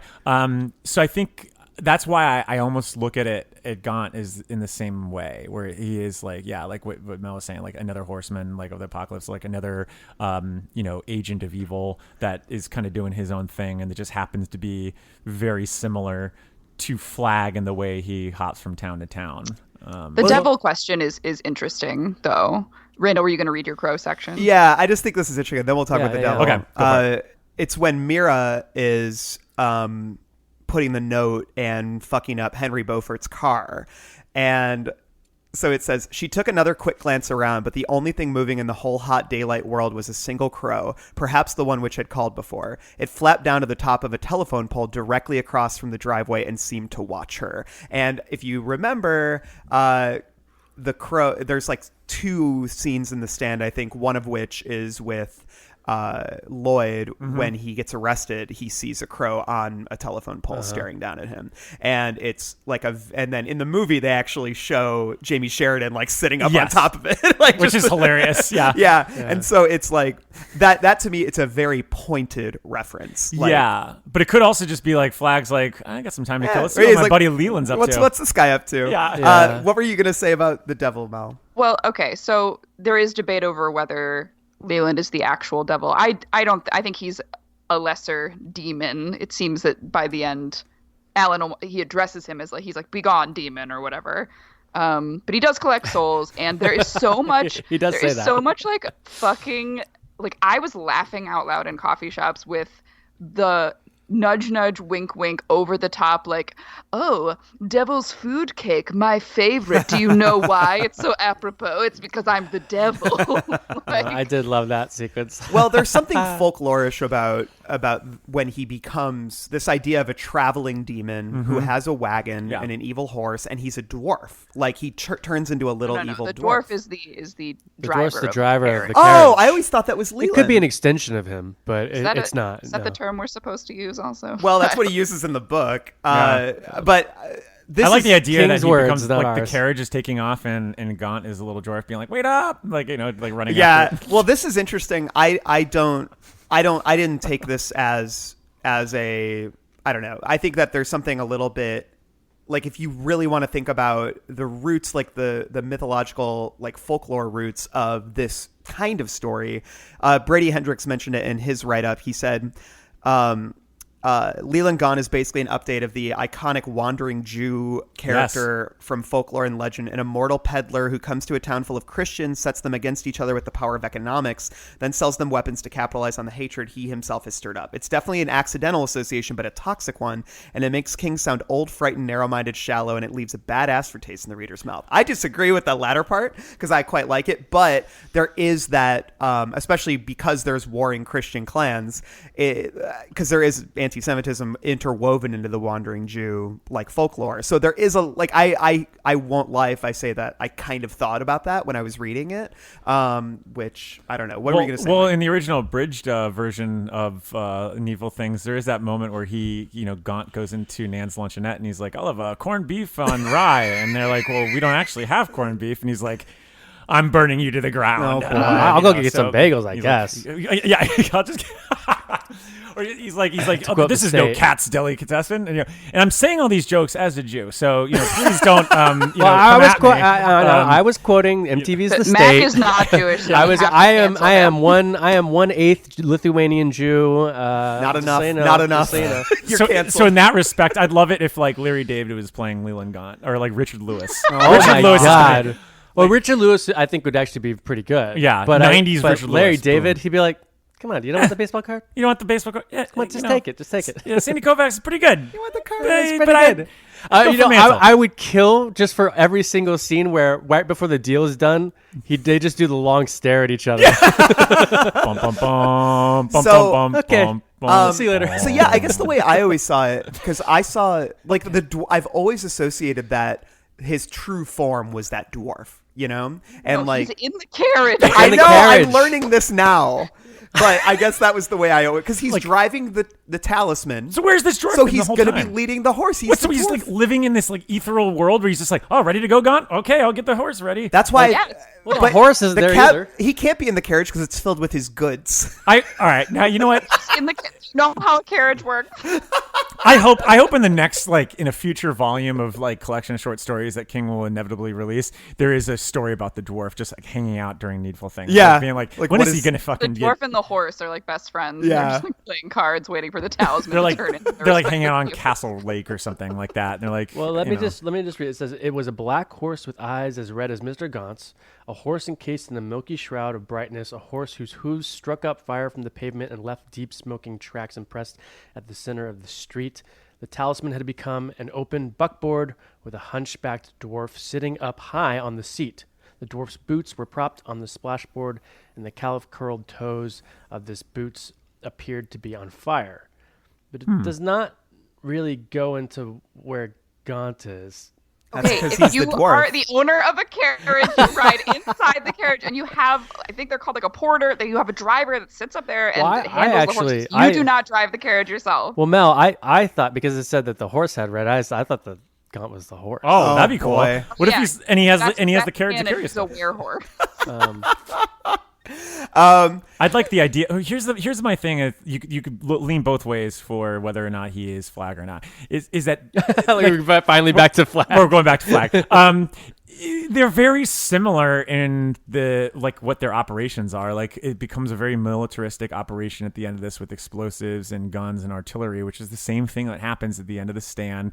But it always seems like Flag is trying to achieve a godlike presence on Earth. He wants to He doesn't like. Whereas Gaunt seems to just want to sow chaos, yeah, and steal souls. Well, he wants his souls. Yeah. Flag wants followers. I also don't think that like I feel like Flag is more amenable to his own principles, whereas Gaunt isn't. Yeah. Like Gaunt is like even just like the dialogue of transactions and stuff like doesn't seem very Flag to me. Well, he's a dirty like, capitalist. yeah, Well, and I again, don't- like that's they're why, incarnations of like Gaunt is commerce, Flag might be war, or I don't know, something cultish. Where I like you said, Randall, that he wants followers. Yeah. He needs people. But they all have the same sort of things that they do. Like, I mean, like, and I'm not arguing either way because I actually would like the fact that like we have a Gaunt and we have a Flag. Like, everything can't always be Randall Flag. So like the idea that they both can they have life sucking qualities. They can conjure up they can conjure up material. They can speak from anywhere to anyone. They can kind of see the future a little bit and still work towards it, even if it works to their detriment. They can hypnotize people. They can hypnotize people. They have powers of manipulation. There's the trances. There's the connection. There's even like but then there's like that rooted history that comes to them too, because at like one point Gaunt's just like, oh, maybe in a past life, I was it talks about he was like in like the Middle East or something like that. Yeah, like the thing that makes them most similar to me is the idea that they've been around for a long time, and they well, there's another connection that's both a connection and that's something that differentiates them, in that Gaunt is associated with the Lovecraftian god Yog-Sothoth in the graffiti, whereas Randall Flag is always referred to as Nyarlathotep, the crawling chaos. So they're both Lovecraftian or related to Lovecraftian entities that are elder gods, but they are not the same elder god. And I like that thought, because I like the idea that Gaunt's another demon-esque like Flag, but a lesser demon, because even like he can't talk to anybody unless he's actually like met them in the store or worked on them, and then he can project or get into their heads, because they're now carrying an item of his that he has. Whereas Flag, he's just like communicating with anybody, across worlds, basically. But yeah, I like the idea that they're separate entities. I never, reading it and having read all the Dark Tower and everything, and most of Flag's stories, I don't think I ever once thought, is this Flag? I did think that the Crow might be Flag, like just kind of checking things out. I did like that though, because it's like he is kind of a harbinger a little bit of, and showing up when things start to really take a turn. And just like the beginning of The Stand, when he's like hanging around the compound or whatever. And he seems to always arrive when things are just at the tipping point. Right. Like where he's able to be like, oh, I can kind of use this to my advantage. He's like maybe blessing, he shut up and he's like, oh, blessing the Leland's town. Like Gaunt, continue. Don't mean to infringe on you, Leland, buddy. like there's like a cut scene where like they meet by the lake and he's like, look, Denim Dan over here, get the fuck out of here. This is my chaos, my territory. I just want to see that. Gaunt's like, fuck off. God. Unless you're selling something, I'm not interested. Or maybe it could be a lot like Max von Sydow's Seventh Seal, and they play chess together or something. Hey, there you go. Are we building Suicide Squad? Yeah. Oh God, that'd be. Somebody should. One of our constant listeners, if you want to make a cool Suicide Squad poster with all the King villains, go for it. We'd love it. So, but do we? And then we get the emancipation of Annie Wilkes. Yeah. So, do we like Gaunt? I like Gaunt. You mean just in general? Yeah. Is he a nice guy? No. It's like, he's like a bad guy. Like, do you like him as a villain? Is he compelling? I think he is. Yeah, I do.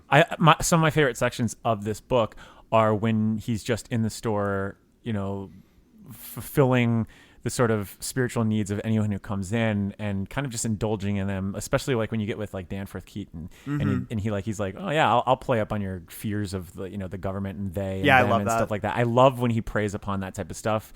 Those segments are just wonderful, and I love that he could kind of be like the charm really comes through in the text here.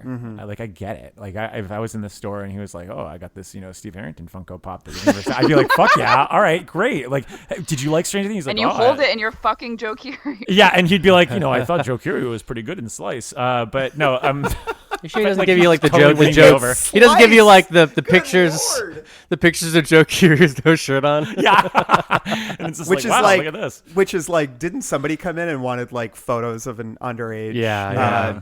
like movie star and he had them. Yeah. I just love that because he's like, I think I might have something you like. Here's some child pornography. Yeah, it's just but that's what's kind of like, I'm not saying that's a good thing, but it's also like what's so interesting about him is that he's able to meet everyone on their level. Yeah. And that for me, like, I love a villain that can do that. I don't want just a villain that's going to be like, get the, like, you're mine. I find him flat for that reason, because he adjusts to whoever he's with, and then his quirks aren't enough to make him stand out to me. I like when he's charming, but I feel that when he does lose control, he's just another kind of like tempered, angry. Like, he doesn't. What's unique about him? Like, by the end, he drives away in this carriage. We get the sense that he's frustrated. Like, I like his obsession with commerce. Like, that to me is the most interesting thing about him, that he's a manifestation of economy or like the evils of capitalism. But otherwise, he's kind of a blank slate. The one thing that I sort of hooked in on was like, he's a little bit antiquated in the sense that the notes that he fakes are like not, they're written like someone living in the 20s would write insults to someone living now. Yeah. I actually thought that was interesting. Like, I was reading because the letter that that Sally gets about like Lester's is so his big thing in all capital letters. It's so funny. And I read it to Jen, my wife, and she was laughing. She's like, it sounds like fake. And I'm like, well, yeah. And I think that is the point is like, Gaunt's not great at the letters, because he fucks up Polly's thing too, and they're so needling and they're so like mean, and like in terms of like they surpass sort of like the human idea of meanness, and they feel just pointed like parodies of meanness. They're also juvenile, like they feel to be like he's behind on the slang, like because he's so old.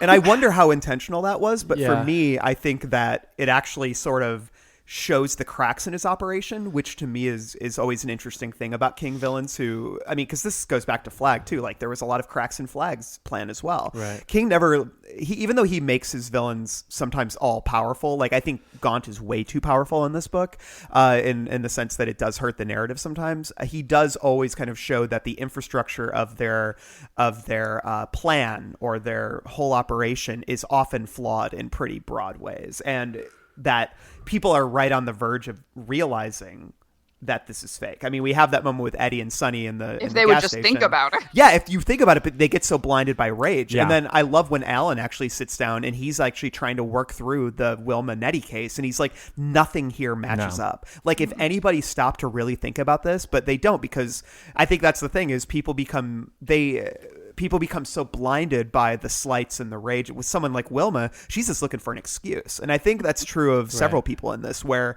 it's like they don't give the benefit of the doubt to the person because they're and that's where I struggle a little bit with like Sally getting the photo of Lester feeling up a girl. I'm like, did it need that? It could have been more interesting. It's too much. It would have been more interesting if she already had doubts about Lester and then was like, oh, this letter confirms it. I don't need the photo, Yeah, well, it also goes into like the themes of commercialization. I mean, like when you really think about it, like, the idea of what you're buying, what you're being sold, most of the time isn't good for you or isn't like what you really need. But when you really actually think about it, like, you'll probably come to that conclusion, but you don't always think about that. Like most of the time you're so absorbed by that first feeling, that initial feeling, that it supersedes any reasoning and logic. And I know that because I'm in debt. So, clumsy personalization of marketing. It's like Amazon being like, oh, you hate Nettie? What if she put mud on your sheets? And it feels like that. Yeah, it does. You're like, oh, what if she did? But if you looked at the ad, you'd be like, wait, you don't actually know who I am. Right. But I like what you're saying with the cracks in Gaunt's plan, though, because I feel like as he continues, because at first it is all little notes. Yeah. Mm-hmm. But as he continues, he starts getting really cocky. And I think, Pangborn, for God's sake, there's the whole long video of actually seeing, just reminds me of Winter Soldier. But he sees the whole video, you know what I mean? It's like, and then there's all these like things that don't line up and don't add up. But if it had just been like a note or a letter or something, things get more difficult for him, and I think that he recognizes that as well at the beginning, and that's why he won't see Alan, because he knows he's going to be a hard nut to crack. Yeah, if he can crack him at all. But all these other people, he starts off like with just simple little tiny things that he knows that will just set them off. The Pangborn video is also, it just makes me laugh, like the idea that Ace would run the sheriff's wife off the road and kill him, and then stop his car, get out and laugh. Yeah. like open the door and be like, But also, like, who's taking this video? I know, right? And that's the thing too. It's Well, it's one of his friends from The Body. yeah. It's Like, like around, hey, why don't you hang out on this bend over here? it's what's his name's brother, Vern's brother. Yeah, or whatever. Vern's brother. Yeah, I think. So yeah, I think Gaunt is interesting. I agree, Mel. There is sort of like. There is a lack of, like, in the end, you still don't really know what Gaunt is. And that's that's my thing. It's like, I almost wish that he leaned more into like what, like, Eric and Magneto is like, where you like, he's doing these things because there's a purpose to what he wants to prove about society. And Right. and you get that early on that he is doing it for those reasons. But then by the end, it just ultimately boils down to, he's just as bad as them, which I guess is a commentary in itself. Yeah. But in terms of like, does that make for a great villain? Like, yes There's and no. the section Yeah. in the middle where, and this is a classic King thing. He is fascinated by villains that are indifferent and amused, and like there's that section that's just like he did it for amusement. Like at this point, like maybe he had done it for a reason a while back, but now he was just kind of like content to watch it happen, and that was his whole motivation. I mean, we see it in like Under the Dome, and we see it in a lot of bullies. Like he to him, evil is like a sociopathic and different force. And that is very scary. But the fact that Gaunt is also totally a personality makes it difficult for us to latch onto anything with any real, like, I don't know. Yeah, I've got that section, Mel. I'm going to read it really quick. It's like, of course, it's not really a question of supply and demand, Leland Gaunt mused as he looked out over the sleeping town. And why? Well, just because. People always thought in terms of souls, and of course he would take as many of those as he could when he closed up shop. They were to Leland Gaunt what trophies were to the hunter, what stuffed fish were to the fisherman. They were worth little to him these days in any practical sense, but he still bagged his limit if he possibly could, no matter what he might say to the contrary. To do any less would not be playing the game. Yet it was mostly amusement, not souls, that kept him going. Simple amusement. It was the only reason that mattered after a while, because when the years were long, you took diversion where you could find it. But here's the thing, and there's a clause in there that says everything about him, and this goes back to why I think he's absolutely separate from Flag, is that to do any less would not be playing the game. Yeah. So for him, if he doesn't get those souls, like he's still at the end, they're superfluous to him. But if he doesn't have them, it's not even just that he lost; it's that. That's not what it's supposed to be. Yeah. Like, And it's not supposed to be this way. He is exactly what he is trying to express, that, like he needs the souls. He doesn't really need them, but he needs them, and he wants to possess them. And then when he gets them, he gets bored and he moves on to the next town. And it's very much like, like when you're coveting Us. something. Yeah, exactly. The whole consumerism thing, but he is in the embodiment of that. So Mac, you mentioned a really, you have a good parallel to the Winter Soldier. How would you, who would Leland Gaunt be in the MCU in terms of the villains? Baron Zemo, apparently. Baron Zemo. So, Mel, you have any other thoughts on Leland? I don't think so. Again, I just wish he had been charming for longer. The fact that he, again, adjusts to everybody to the point where his eye color is always changing and his age is always changing and his attractiveness is always changing makes me feel like I don't know him. I will say I kind of like the age changing, because I like the idea that some women are like attracted to him and some people see him as like a kindly old man. Well, actually, all right. So that's one more thing I wanted to bring up. I don't know if you're going to get to that, but like it's like early on, Brian like notices that he starts actually like becoming younger as he's like kind of bringing people into the store. So you do wonder if it is like some sort of like health thing, like, or an aging thing, like where he says point blank he doesn't need the souls, but then like why would you say like his hair is changing from like a different graying to silver or something like that, like as he's coming in? Well, because he ate a rat. Yeah. Well, I think power. that he. I don't know if he is using these souls to replenish himself or anything, but I think that Mel's right. I think that he adapts to become pleasing, what he thinks might be pleasing to whoever's coming in. Mm-hmm. I think the one thing that doesn't change, which I thought was interesting, is that he's from Akron, Ohio. Yeah. And you're like, wouldn't you say wouldn't this be like a Salem's Lot thing where you'd be from some exotic place or something? You know what I mean? But the Akron. I guess he's trying to be unassuming. Yeah. No, I think that's just the last town he visited. Oh, and also probably destroyed. One thing I want to ask before we move on is, Alan says earlier on that there was a knick-knack shop that in his old town neighborhood when he was growing up called Just the Ticket. Uh-huh. Do you think that was that was also Gaunt? I think that's kind of hinted. No, because I think it is hinted. Because like there's that idea that's like I've seen. I think at one point he says like and maybe that's you're familiar. Or maybe that's why Gaunt is worried about Alan because he already somewhere in the recesses of his mind knows that. I don't know. No, that's a no, reach, I think that's. But I did like that little idea that like there's and I just like the idea in general that there is a shop like that in every single it's the cycle town, thing. every single city, and you can find a ton of them here, I'm sure.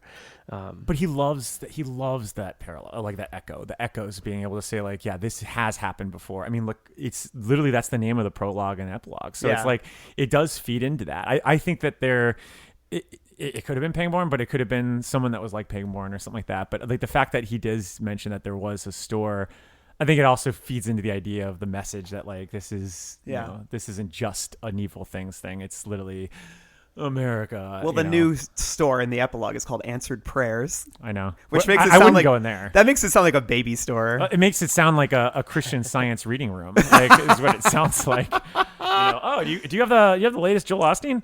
Needful Things I'd go into. They wouldn't sell Joel Osteen at Christian Science. No, they wouldn't. Christian Science is its own religion. Oh yeah, that is true. Okay, and I apologize to all the Christian Scientists out there. Well, speaking of Pangborn, let's all make a Pangborn promise to talk about him.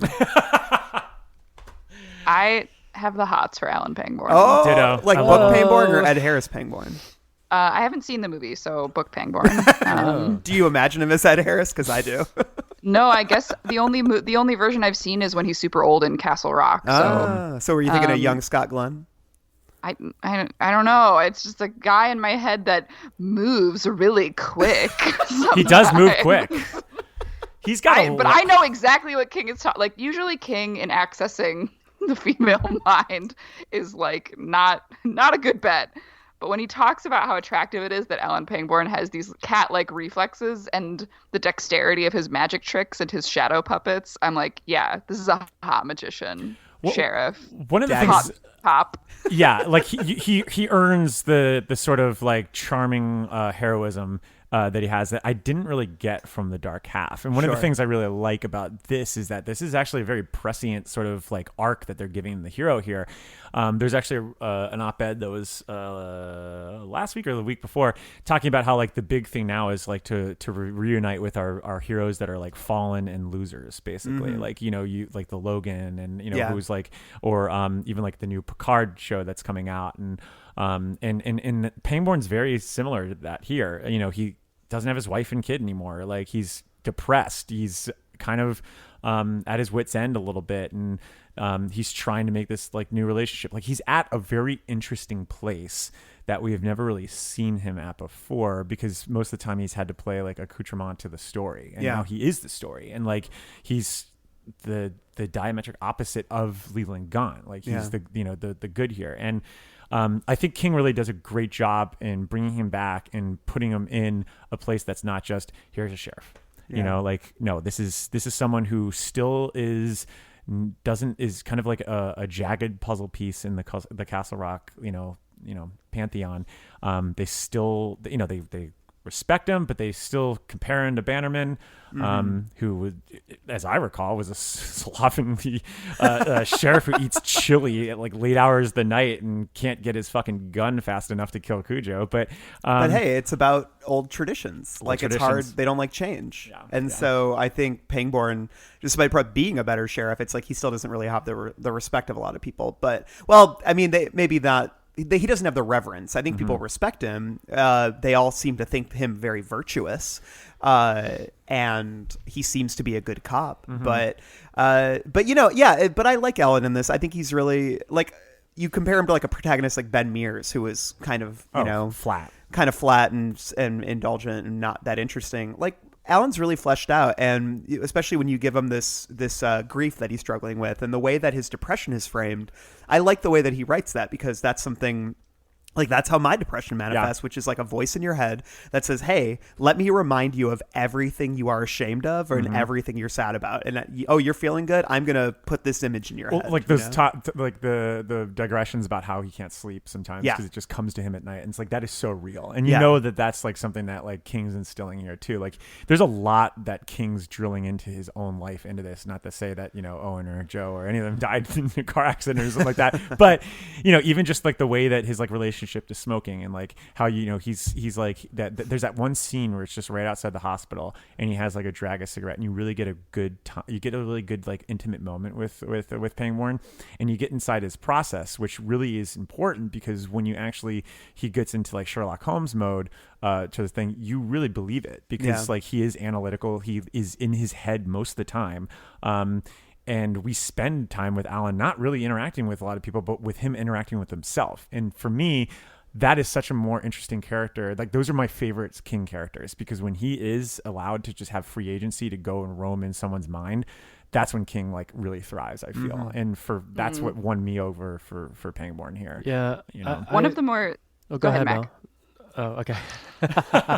Well, I was just going to say, Noah, that I really...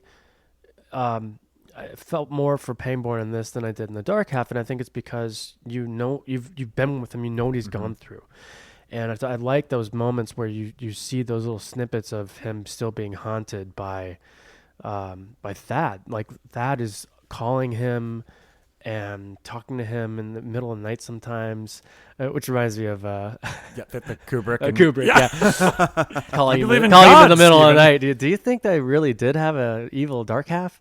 But I like that he's haunted by the high-toned son of a bitch as well. And so there's already like this gravity, and the stakes are already really high for this character because we know what he's already been through. And on top of that, he's now lost his wife and son. And so anytime King starts to kind of delve or spend any time on that or the preponderance of that or whatever, I really dig. I think he's pretty well rounded. I don't love the magic stuff. I think it feels right out the gate. It always felt really weird because, and I'm not 100% sure, but does he do any of this stuff in the Dark Half? No. So it feels really put on. Does and he weird. do shadow puppets in the Dark Half? Mm-mm. No, I don't think so. Because we don't really get to spend that much time with him. But I do think that it's possible, after his son dies, that he kind of started doing some things that maybe his son was into, like the snake joke and all that, and that was his way of kind of holding on to that or holding on to the magic or the mystery of the childhood angle, which is why I think he's so able to take down Gaunt at the end. But yeah, I think he's a great protagonist, and he and Polly, I think I really like their journey. Well, think back. Wait, for Dark Half though, like when you look back, like the biggest quality for Pangborn in the Dark Half is that he's pragmatic, which is one of the reasons why Thad is ultimately able to like kind of win him over to help him out, like trying to figure this fucking thing out. And it almost seems as if the magic is his way, like that the Dark Half, like is that way of like kind of like him able to wrestle with the fact that like there is something more to this reality. I mean, like there's this section right here on page 204 when he's like, King writes, in the late summer and fall of 1989, the Beaumont affair had become Alan's own personal black hole. There were days when he found himself questioning the most elementary concepts of reality and wondering if any of it had actually happened. There were nights when he lay awake until dawn stay in the east, afraid to go to sleep, afraid the dream would come, a black tornado bearing down on him, a black tornado with a decaying monster behind the wheel and a sticker reading high-toned son of a bitch in the rear bumper. And I took it as magic as his way of just like being able to kind of open the idea that there are some things that in this world that may be worth our indulging, and like by the end he fully commits to it. Yeah, which is why Gaunt doesn't want to see him, because he knows he's already open to the idea of an otherworldly-ness, I believe. Well, not only is he open to the idea, my main problem with Pangborn, despite thinking he's very sexy, is that he's a Gary Sue. He has no flaws whatsoever. His weakness comes entirely from externalized things that he couldn't control, and he's just perfect. Like there are no mad decisions other than to watch the tape, which again is sort of like Polly's arthritis, and that it's this sort of like thing that just happened to him and is nothing actually innate, no character flaw. I will say, having said that, I do think he's way too perfect, and that comes to play by the end. He's like this knight for the white forces in the world. Yeah, that was kind of weird. It was like all the good shit. Yeah, and Leland Gaunt knows immediately that he's just like, oh, my opposite is also in this town, and like he's just so innately good, I can't talk to him. Having said that, I think one of the subtle manifestations of Pangborn's goodness, and one thing that I really appreciated about the book, is that although Pangborn is really obsessed with the wrongness of not being with his wife and son anymore, at no point does he ever make direct comparison between his wife, his dead wife, and Polly. He's never like, am I betraying Annie by being with Polly? Is Polly better or worse at certain things?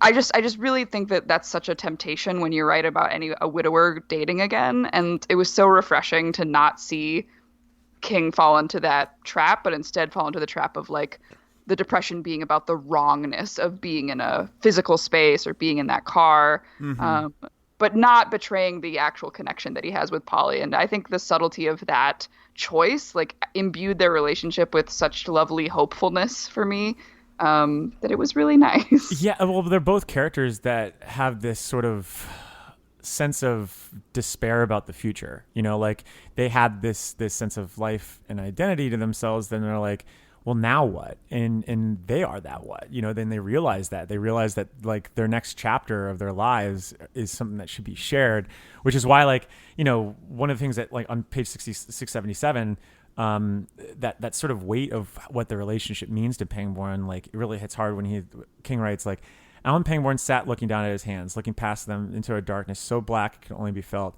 It occurred to him that he might have just lost Polly this afternoon, not just for a little while until this current misunderstanding was ironed out, but forever. And then this is the real key line, and that was going to leave him with about 35 years to kill. I was going to mention that such too. a good line. Ooh. Like, because it's just like, well, I can't imagine finding this with anyone else, and yeah, she was my future. And it kind of aligns with the idea of why these people are drawn to Needful Things, is because there's something missing in their lives, and they're just going to kind of pour it into some object that they feel is going to, give them some sense of hope or some sense of future. And for him, there is that organic, like, love triumphs all. I mean, it's kind of hokey and Hallmarky, but it's, it's human. But it's not as Hallmarky, especially after you have lost your first love. Exactly. Like, that's much more realistic. Yeah. Randall, you going to say something about the coming of the white thing or whatever? Oh, I was trying to remember the phrase, and it is the coming of the white, right? Yeah. I have no clue what that means. I'll tell you right now. It doesn't work in this book if you're just reading this book, because it's a Dark Tower reference. Is it? It is. I don't remember because that. So I just reread The Wastelands. Okay. And spoiler alert here, not really. I mean, it's not a huge plot point or anything, but when the quartet goes to this little town, Aunt Talitha says that when she sees the quartet coming, she said, "Oh, it's the white, the returning of the white, the coming of the white." Interesting. And it's kind of like the coming of like good again. Yeah. Like she references the gunslinger and his friends like that. And it was so out of place to me in this book.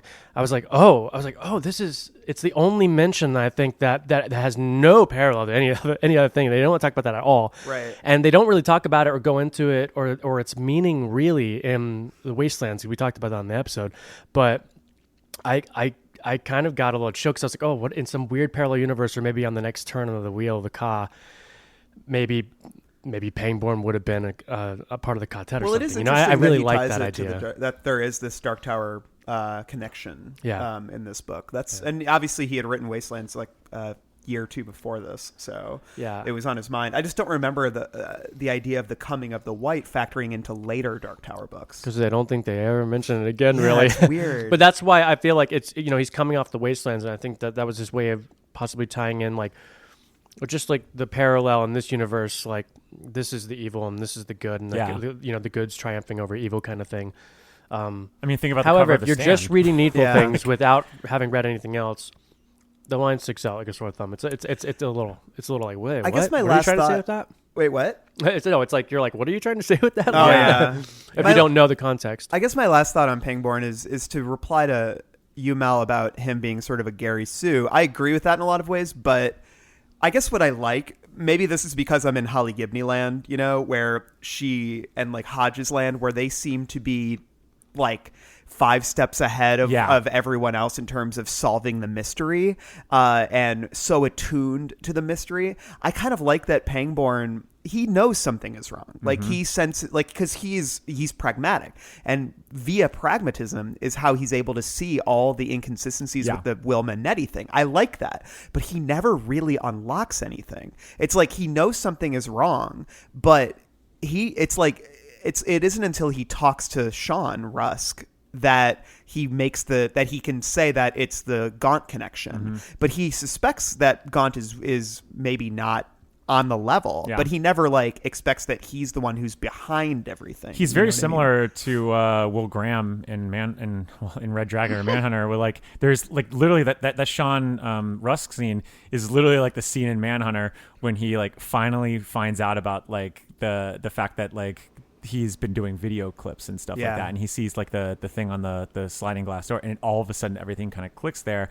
I mean, it's a classic detective procedural where there's going to be some little thing that's going to kind of feed into whatever your intuition was, and that's why I lean back on like the pragmatism, because that was set up in The Dark Half, because he realizes that like, you know, The Dark Half is very similar to Outsider in the sense, because it's like and it's funny that you bring that up, because it's like they all have these things where it's like, yeah, all the evidence is right here, but there's something about it that doesn't really add up. I mean, obviously it's a little more explicit in The Outsider because you literally have 2 footage. But with this, it's like they set the seeds of that in The Dark Half. So it's like I get the Scary Sue thing too, because I wish there was a little bit more not a desperation per se, but like maybe some sort of like chink in the armor that he had in this a little bit more, or even his depression he deals with on his own privately in such a way that doesn't affect Polly, or like if he was like a heroin addict or something like that. No, I'm just joking. But I do think that like in terms of like evolving a character that's within King's Dominion, I think that there's an elevation here that's very smart and wise and also natural. And I think a lot of it does help in the sense that he doesn't actually see Gaunt until the very end. And that's kind of like, when in hindsight, you're like, how the fuck did I not do this a week ago? And so in a sense that is a flaw, but it's not like, but yeah, it is very like the fact that he has like a pure magic at the end. Absolutely feeds into that narrative. I just feel like if this were maybe a later King, like the Gaunt mystery would have been solved by some detective, or or you know, Pangborn would have like his amazing intuition would have helped him solve all of this, and he would have something would have prevented him from getting into the town, but he was the one who always knew that Gaunt was really behind it. I like that he knew something was wrong, but he was still in the dark a lot, you know, because he was getting all that evidence. I love those scenes, like when like all the onslaught of like, well, the forensic evidence from Nettie and Wilma, but then later with like how just he's getting this onslaught of forensic evidence about the guns, and like, where is this stuff coming from? And there is this like overwhelming sense of like everything is crumbling and I can't put my finger on why. And that's what I love about him. And the sense that he has like those moments where he's just at the hospital waiting are great, because he's so frustrated. And and yet he's so removed from everything too. And it's like that frustration coming from like, I'm so intimately involved in this, and yet I'm so also on the outside. And when he's like, am I being pushed away? Like, was that the plan? Like all along? Like, so there's a lot of interest. Like he's intriguing in this. And again, it goes just his way of reasoning is really like affecting for me. Well, let's move on to Polly Chalmers, or Patricia Chalmers, as some might say. Thoughts on Polly? Love her. Do you wish she was in Castle Rock season 1?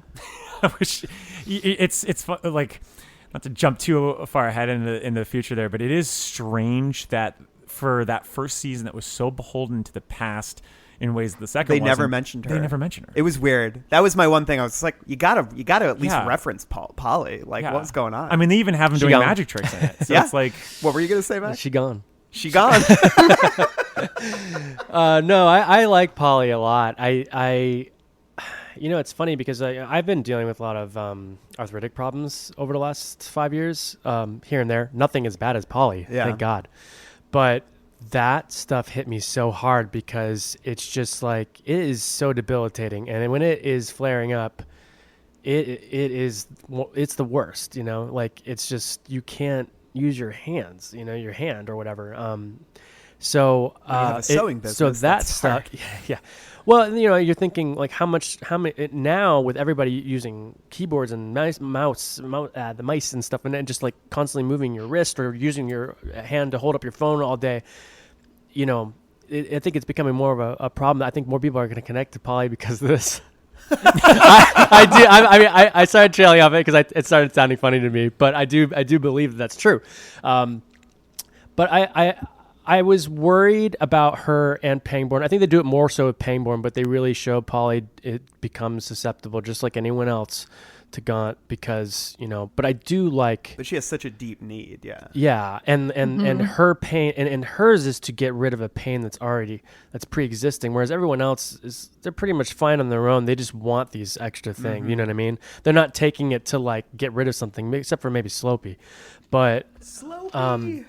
But yeah, I like seeing her slow kind of coming around to Gaunt and the way that he's able to manipulate even her, who you think someone with a really level head. Moment one, yeah. Yeah. And is really with it and kind of had lived in town, but is coming from outside of the town now and has a little bit more worldly experience. And you think would see this coming a mile away, and he's still able to get inside her head. And I think that for me was like, oh, wow, like, Gaunt is a real force to be reckoned with because he can fool even Polly and even at the end Alan, but he's at the height of his anxiety at that point. But yeah, I really enjoy her character a lot, and I love her relationship with Nettie and some of the thing that King does best is develop these towns and the relationships in these towns. And I really love that in the first half of the book. You really get a sense of who these people are and who they are to each other. Yeah. And the protective nature that she has over Nettie is really touching. Yeah. And even over Alan too. Yeah. I mean, there are some parts towards the end. I don't know. I mean, King is not the greatest writer of women, but like I do think that for the most part, she's a pretty strong character. I mean, she's the only one that's able to get through to Alan at the end. She's kind of like the real protagonist of the story. She's the only one really grappling with something from the past and overcomes that. And whereas Pangborn's just like, I mean, he's grappling with his wife's death and his son's death, but I think she's a little bit more fleshed out almost in terms of her backstory, and it's really interesting about her. Her son dying. And she does have a flaw, which is, again, her pride. Like, I love how, in the same way that I love how you wouldn't expect that King would go this, like, non-cliche route of having Alan compare his wife to Polly. Polly doesn't mourn her son in a traditional way. She mourns her son, who she never really got to know. He was like an infant. The way she feels about it is that she inadvertently caused a death by being irresponsible. She doesn't actually spend a lot of time being like, like my baby boy, like what would his potential have been, or like I miss him for who he was, which is like obviously going to happen to someone who loses a child, but she is more complicated. Like she doesn't want to have another kid, first of all, it doesn't seem like. Yeah. And this kid was like not a person to her. Like, and I mean that in the most literal sense, not like in a sense where she's evil. But like he represented more than he actually existed, and like his death, to move past it for her is not like it is for Alan. It's not like I have to like let go of this person I loved for who they were. It's like I have to let go of this tragic mistake I made. And I think that's a really interesting way to portray a sort of haunted past where you lost a child. Yeah, I mean, I think what's interesting about her tragedy is just how much it really reveals she's really the most like the biggest victim here in this sense, because she's like the way that like Gaunt invades her, like her past, and it's just really intrusive, and like it actually makes Gaunt even better of a villain. Like Polly by proxy actually makes characters better. I think I think you get a better character out of Alan. I think you get a better villain out of Leland Gaunt. Just by the nature of what he does to her. Yeah. I mean, it's first off, it's an ailment that he kind of capitalizes on. And then second off, like preys upon a really dark past. And then we see even further, because King loves to go down and dig even deeper. And I say dig because it ties into her past, where she's like her fucking parents, like it's like even like her relationship with her parents have like another tragedy to it. And then and then on top of that, her aunt Evie has like there's some tragedy to that too. So like you have like this character who is so layered with history, and that history is just not only just continues to haunt her like before Gaunt comes in, but then is fully exacerbated and preyed upon by this new guy that's a new outsider. And so for me it was I felt like that was the most harrowing aspects of this story, even if it didn't lead to the the violent outburst that happens like with like Nettie and Wilma. But like, so yeah, like and honestly, like her relationship with Aunt Evie and how that sort of familial grounding is what ultimately allows her to triumph was really not inspiring, but like it kind of hit home in a weird way. Yeah. Like when she finally hears her voice. Yeah, I was just gonna say that when she tells her that she's going ghost, I also like when she's like, "But I don't know Ace, and he deserves it," and she's like, "Well, then you deserve it too, honey. You deserve it too." And it's like really gave me a bit of chills reading it, because you're just like, yeah, it doesn't. None of these things matter. Like what really matters is like you're still doing it. Yeah. Like even if you don't know the person, or it's just a harmless prank or whatever, like you reap what you sow. And I kind of like it's her that is able to triumph over this Norris comes around on his own too. Fortunately in good timing. Doesn't Norris also hear a voice though talking to him, like his subconscious or something, like telling him his own subconscious? Yeah. But the same thing with like I guess that's a question. Is Aunt Evie, is Polly having a dream in that moment when she's talking to Aunt Evie or hearing these things? I want to say it's her. Well, she hears her a couple times. Yeah. Like, well, I guess that's a question. Dream, then, is like, and maybe it was like her unconscious. But Mike, this is the king thing where he's like, maybe I am really talking to you. I know. And if he says maybe, then it's actually happening. That's true. And it made me wonder, like, and we do this a lot with every one of these books, is like the idea of the shine. Yeah. Is well, like and Brian Rusk talks to Alan. Yeah. When he's trying to get him away from the videotape.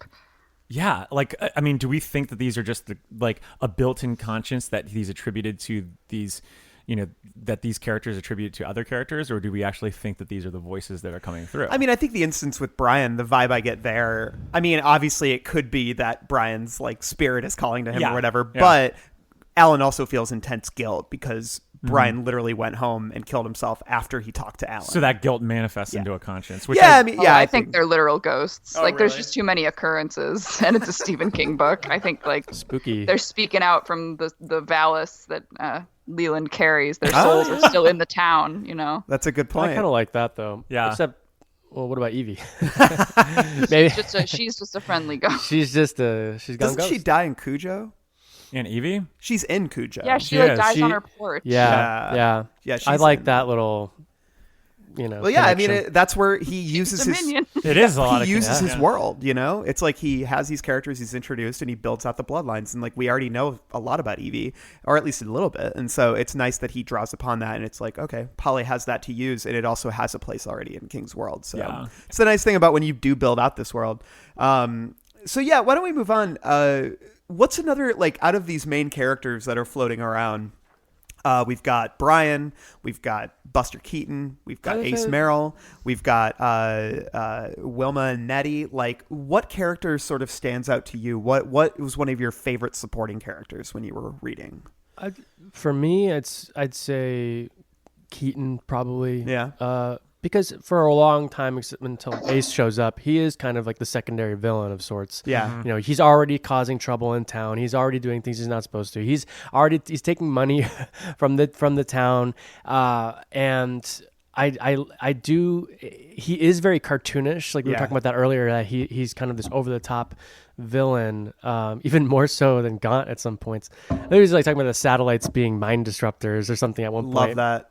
But that's where he starts to really lose it, And I love like when fortune is in his favor, he actually is like a really good person, but it's so it's such a on the surface thing, because as soon as things turn again, he's just the worst to his wife. You know, like there's that moment, you know, when he goes to the where King starts talking at the first person fancy restaurant. when they go to the fancy restaurant, and it's Myra is his wife, right? No, his wife is Myrtle. Myrtle, and what a tragic character. And Myrtle is just having like this great time, and I really love that, because you do see this like moment of like, okay, this is why she loves him, this is why they're together, but I like his turn. It's a little stereotypical of that kind of person, I guess, in town, the town selectman or whatever, being like the one embezzling money or whatever. You know what I mean? Yeah. Like, but I do like his journey, and I think he's one of the more obvious. But it's like, of fleshed out course, the characters, person who has you know. political sway, like, and Right, political right. power is going to be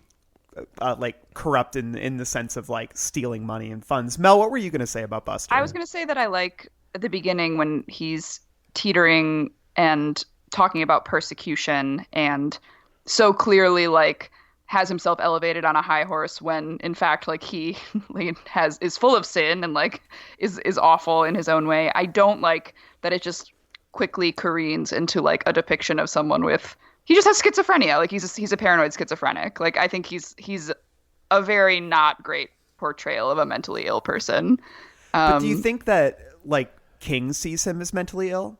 Yes, I think there's that whole section that's in My Misery bit where they're like, oh, can mental illness be hereditary? Yes, like let us go over the history of the Keaton family. You're right. I forgot about that. And they talk about how it's passed down genetically. And I mean, just his symptoms, like he's paranoid schizophrenic, and like I think it's a very stigmatizing and bad portrayal, and it makes him less of a villain because he's just insane. Like he's just someone that can't perceive reality. When I was really interested in the mindset of a politician with power who has made mistakes, feeling persecuted as a person who isn't suffering from schizophrenia. Sure. Yeah, and on even on page 574, he compares himself to Harrison Ford in Mosquito Coast. I know that I love. Who also loses his mind and is very unhinged, and very, you know, I love like that's what he goes to, not anything else, but Mosquito Coast's Harrison Ford. I do wish that it was, because I didn't really actually think about the mental health aspect with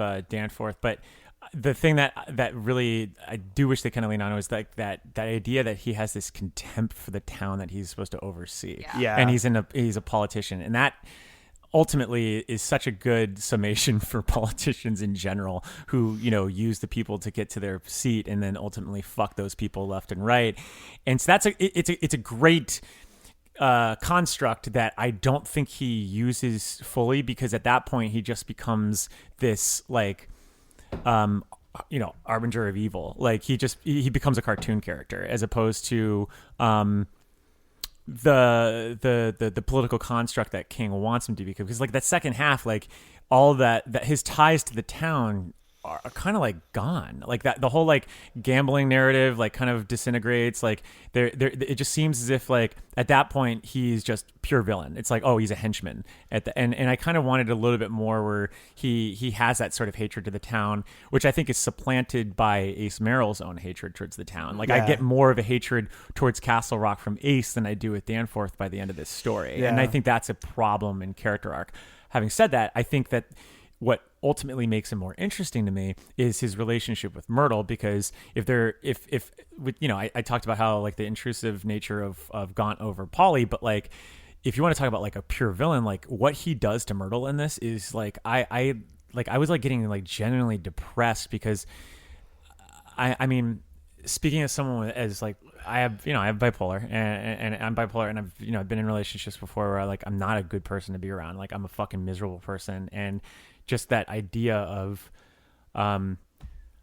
Myrtle like talking about, oh, this is a great day, you know, and then it's turning on a dime so and it turns quickly. like shit, and it's like that's such a real thing that you never really hear that other voice, and like and like that day that they have together, there was something really tragic about like the fact that it ends in ultimately the most like ghastly stuff, and it's just like it's so sad, and she's been so infantized to like just get this doll and stuff. It really stuck with me, and that's like a part of like King's writing that's probably I'm gonna take with me from this book. And it's just a small little sliver in his story, but it's so it's like the most harrowing stuff like outside of like the Polly thing. The relief, like King conveys her relief and her like how much him just being kind to her Yeah. revitalizes her. Yeah. Like, and suddenly, like, she feels like a new woman. Yeah. And then it literally just takes like one comment from her that he doesn't like. And he has no And then clue. he just snaps at her and the whole thing shatters, you know? Even when he's like, we get a little glimpse during their dinner when he is like, do I know this woman's name? It's Yeah. like so sad. And he even She's relents. like having the time of her life. Because like there's a point where she's like, oh, let me just stop by, the house to pick something up, and he just wants to get home. But like even then, he still has that sort of acknowledgement that this is a good day, and he's going to do it to fill her. He's he's very chauvinistic about it, but there's still that sense of identity to him that goes like, oh, okay, yeah, no, I'm going to fuck up this day. I should probably do this, which. I wanted a little bit more of that because I just felt like, but then again, it feeds into the fact that he's just like a soulless person, and so yeah, that relationship made him far more of a villain than when he's like grabbing like ammunition and all this. Right, other shit. I agree with that. And I think you're right about he kind of gets put away, or his storyline kind of stops when Ace comes in, because then Ace becomes the one that like hates the town and becomes Pangborn's like opposite in terms of the prank or whatever, which I feel like Keaton probably would have been if his wasn't already Norris. But so to an extent, I love Ace in this, but I also am like, you kind of declaw. I felt like a little bit Keaton's character is becoming like kind of the second big baddie in this one. Well, it's just telling that they don't have Ace in the movie, and honestly, like you said this before we recorded, you're like, he doesn't need to be in the movie. No, you can easily cut Ace from the narrative, but to me, he brings so much life and vitality and character and like history. History is like actually really important. He brings that, and he to me is somebody I associate so much with this book. Even though when I think about them adapting the movie, just pluck him out and like let Buster fill that role, and like the role that he plays later, and it's one of the easiest streamlines you can do, but you lose so much from the narrative. Can we move to Ace? Let's talk about Ace. So when they introduce him, it is very film like, and you're like, yes. And I think I was about to put the book down or something at that moment, and then I was like, oh no, I've got to read this. Same. So I kept reading it, but Ace is interesting because you don't think much of this character, or you don't think that he'd have as much of a worldly viewpoint as anyone else does in this book, but he's really on top of it, and really is one of the only characters in the book that is like really questioning Gump. What is he? Where does he come from? Why is this? Why is that? I mean, the entire time he's with him, because he's like on that level of evilness where he's outside of things looking in, and could see that Gaunt's not on the level. Well, he's somebody who I think inherently thinks people are evil and inherently doesn't trust people. Right. So he's like, what's your angle? Right. And but then he also loves evil people. So. Yeah. And he totally succumbs to like everything. But it's interesting because he actually is, you can see his thought process thinking it through. Whereas other people are just like willing to just accept, I didn't like Gaunt touching my hand. It was like really unnerving. But they seem to just kind of forget it. But he said it felt like it was like doing cocaine when he touched them. I love how all of the King's villains spring from a poisoned well of what is fair and unfair, and he keeps thinking about how they beat up this kid and they still didn't win, and that's not fair. Like, he should have won whatever game he has inserted into his brain as the game of life. Well, I just love that they use Stand By Me as one of sort of the inciting moments of his hatred for the town, which is like, I love that they harken back to that and use that as one of his unfairness sort of motivators, so my thing with Ace that I love in this is that, where do we see Ace as this like fat like loser? It's in the ending of The Body, right? They talk about how like when he comes back, when Gordy comes back to town, he mentions that like they've seen him and he's kind of just like hanging around bars and being like, you know, I he's don't like remember that overweight from and the everything. actual book. I Well, like- do remember that in something. So they like, mentioned that. because I was trying to remember like where the fuck is he playing in this? Because this is like one of the big times he really comes back, and I think it is at the end of the body. But one of the things I love about this is that this is clearly, we were talking about this right before recording Yeah, too, is yeah. that like this is Kiefer Sutherland from Stand By Me, like, and the fact that like so much of that hatred towards the kids comes out and comes you know, to the surface here, has to be the fact that like, look, King started writing this in like 88, 89. So it's only 2 years after Stand By Me. Stand By Me became a huge movie. It's one of the most iconic works that he does. And I'm sure he was, you know, he gravitated the fact that like Kiefer Sutherland gives such a great performance as Ace in there, like, and that he actually has to discuss how like Ace lost like 50 pounds. Yeah. And he's like, oh, let's scale this back a little bit. It's cocaine. Yeah, cocaine. and it's cocaine, and like Matt, you were saying, like you see Kiefer in this. Oh, like, yeah. Well, that was the thing for me that I wanted to mention, was that I still haven't seen the movie. I've only seen like clips of it here and there over the years. But I know who everyone's supposed to be in this movie. Mm-hmm. And so going into the book for the first time, that's why I think I was connected a lot more to and kind of didn't see it as cartoonish as Keaton, as JT Walsh, because I love JT Walsh. Mm-hmm. And I think that he is the only character that could kind of get away with that. Yeah. And sell it. So I think that's why I was kind of connected more to that character being a little bit more grounded than the cartoony aspects of him. But man, I could not. I was like, as soon as Ace strolled in, it was Kiefer from like Lost Boys for me. Yes. You know what I mean? Like, and I just he was. It couldn't get out of my head. But yeah, I think absolutely that he was probably riding the wake of that and had that voice. I think Kiefer brought something to that character that was taken and brought over to this in terms of his dialogue. I love I just want to read this section from when Yeah. he first comes in because it's so cinematic, but it's also just hilarious. So the guys in the barbershop are talking about Ace, and it's just like he's like, how old is he? More than 40 and less than 50 is all I know. Who cares how old he is anyway? He still looks like trouble to me. And then it's as if he had overheard him. Ace turned towards the plate glass window and raised his hand in a slow, sarcastic wave. The two men jerked and rustled indignantly like a pair of old maids who have just realized that the insolent wolf whistle coming from the doorway of the pool hall is for them. Ace shoved his hands into the pockets of his lowriders and strolled away. Portrait of a man with all the time in the world and all the cool moves in the known universe. Love it. Love it. Yes. He's like on the run from gun deal. I know. I I just kind of love that. Like King clearly is kind of in love with him too. Yeah. And yeah, which I absolutely love. But then I don't think but that's the thing is he does paint like a really interesting portrait of the character. Yeah. On page 467. We're learning a little bit more about who Ace is and what he's been through. And so I love this whole section here. In Mechanic Falls, he was just John Merrill, an ex-con who lived in a shack with plastic on the windows and cardboard on the door. In Castle Rock, he had always been Ace Merrill, the ogre who strode through the nightmares of a whole generation of little kids.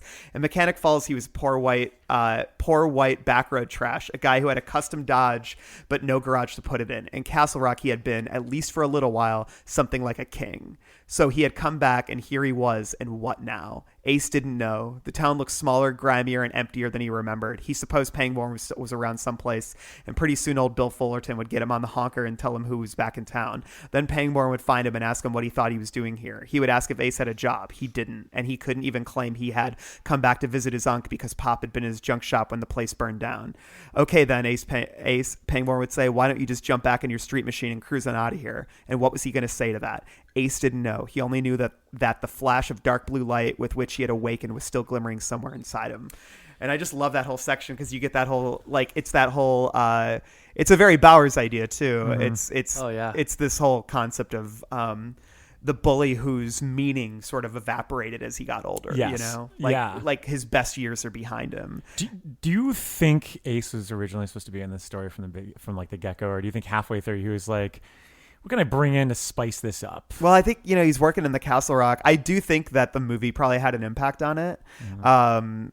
And I don't know. I think honestly, because you can see that like maybe it was a late day decision that he's like, why don't I throw Ace in here and just kind of spice things up, but then not really considering how that would impact Keaton's arc. Yeah. And but I could also see it that he always wanted to put him in, but he does come in so late in the book. So it is. I think it was planned, because how else is Leland Gaunt going to blow, like, and King likes to end with an explosion. Yeah. But Leland Gaunt's not going to be planning that dynamite.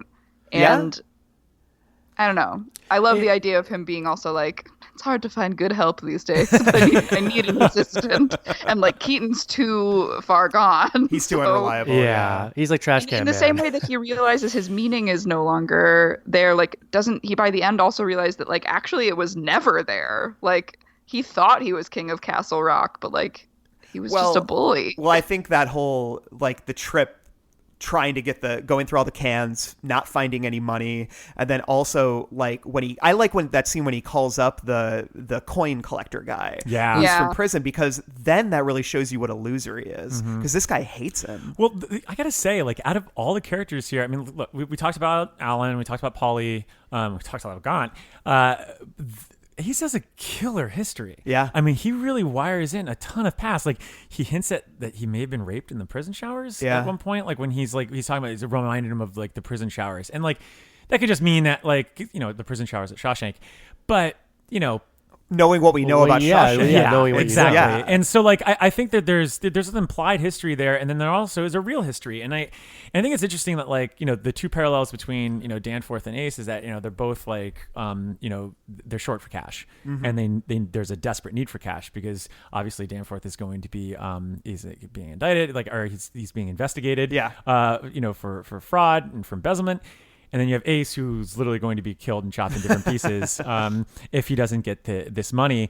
And it's like desperate times calls for desperate actions and stuff like that. But so there is some parallels there. But with Ace, it's so intriguing. Like, everything about his arc in this is just fueled, no pun intended, by like so many stakes. Yeah. And like all his like his conviction towards the town, I buy so much. And especially when the fact that like King has the luxury, like what you were saying before, like of leaning on this history. And like, at this point, knowing that Stand By Me is this like iconic fixture and the body is going to be a part of that, like, you're able to get that sort of hatred, because we never really get to see what happens after the fact with Ace. Like, he gets fucked at at the end of Stand By Me, because he's like, that's like the biggest ego trip ever. He has like this little twerp 8-year-old that's gonna like stand up to him or something like that. And like, and like now we get to see like how that really did kind of create like a ripple effect in his life of just like his ego being worn out and chipped away a long time, because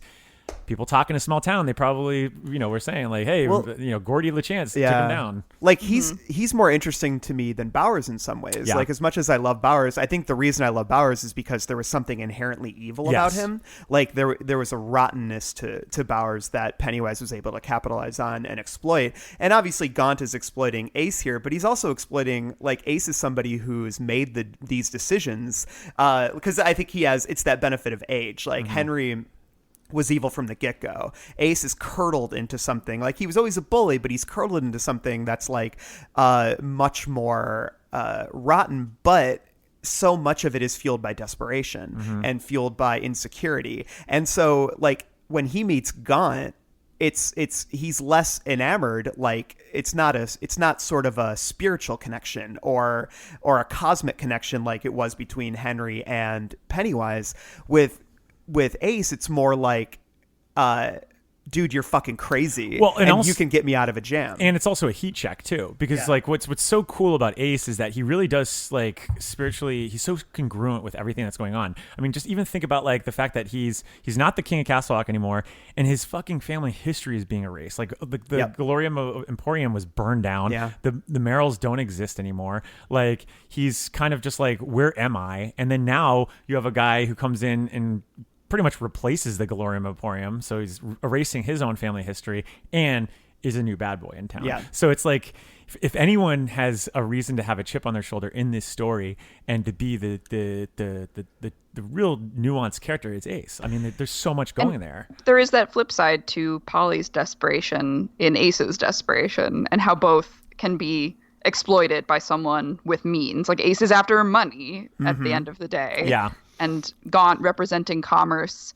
exploits him in the same way that he exploits everyone else. So not that Ace is supposed to be sympathetic, but you can just see how, like, even, you know, commerce affects both bad and good actors and traps them in a cycle of desperation. Mm-hmm. Yeah. I mean, it's all like, and King hammers that home, and like at the end, in like 695. This is great King's Dominion, but I think we should put it here for Ace. Ace thought back. He thought back all the way to a time many years ago when 4 snot-nosed kids had cheated him and his friends. Ace had friends back in those days, or at least a reasonable approximation thereof, out of something Ace had wanted. They had caught one of those snot-noses, Gordy LeChance, later on, and had beaten the shit out of him, but it hadn't mattered. These days, LeChance was a big-shot writer living in another part of the state, and he probably wiped his ass with $10 bills. Somehow, the snot-noses had won, and things had never been the same for Ace after that. That was when his luck had turned bad. Doors that had been opened to him had begun to close one by one. Little by little, he'd begun to realize that he was not a king, and Castle Rock was not his kingdom. If that had ever been true, those days had begun to pass that Labor Day weekend when he was 16, when the snots had cheated him and his friends out of what was rightfully theirs. By the time Ace was old enough to drink legally in the Mill of Tiger, he had gone from being a king to being a soldier without a uniform, skulking through enemy territory. And what's really interesting about Ace, even at the end, is that he still isn't like that like big on blowing up the town. Because even when he confronts Pangborn at the end, he doesn't automatically kill him. He's like, you have a chance, like, you give me the money and I'll give you Polly. So he's still reasoning with him. So he's not even like that, like, gone to the full villain mode. So like, there's still something wrestling with him inside. So I loved Ace in this, and like all this stuff with him was some of my favorite reads in this. Yeah, and it's just like he is a tool of Gaunt in this, is, yeah. But there's still the wild card aspect to him, unlike Henry, who was like a spiritual assassin in a lot of ways. Right. And like I love that Ace is still a wild card, like even to the end. Yes. And I also love that Leland steps in his brains. It's So- so disgusting. But I also think that's why Leland is kind of taken off guard at the end, because he's enamored with what Ace is going to do next, because he doesn't know just as much as everybody else, because he's so crazy. Well, their interactions to me are some of my favorite, because Gaunt kind of shows his true self. Yeah. I think in a lot of ways to Ace, like Because he's forced to. Yeah, well, he doesn't. I feel like, unlike Buster, who he has to play the conspiratorial, like, paranoia card with, he doesn't have to do that with Ace. He just kind of talks to him straight, and he's just like, yeah, you're a piece of shit, you're gonna help me, and because I can help you, and also I've got the cocaine. I was gonna say, he has some more snot candy or whatever. And it's like, I kind of love that he, like, that's, I feel like, the most that we see real Gaunt, or at least, the unvarnished demon, and like, he also eats the rat in front of Ace and stuff like that, like cuts open its belly with his long fingernail, and I love that shit. But just their interactions to me are kind of hilarious, because Ace is so amused by him, because I think that and they also talk about how Ace is, as much as he presents himself as an alpha, he will back down. Like, there is kind of that frightened quality to him, and I do love that, like, he just is like, he like respects Gaunt, like, because he's gonna rob him when he goes and gets the car and the guns and stuff like that. He's like, well, one of these crates is clearly for me. And then but then obviously Gaunt is like, and so it's like, but then he kind of respects that. He's just kind of like, hey man, this is a guy I want to hitch my wagon to, and so he makes that decision much more so than Henry. And I guess that's why I like Ace a lot too. Henry will always be my favorite in terms of my favorite little bullies.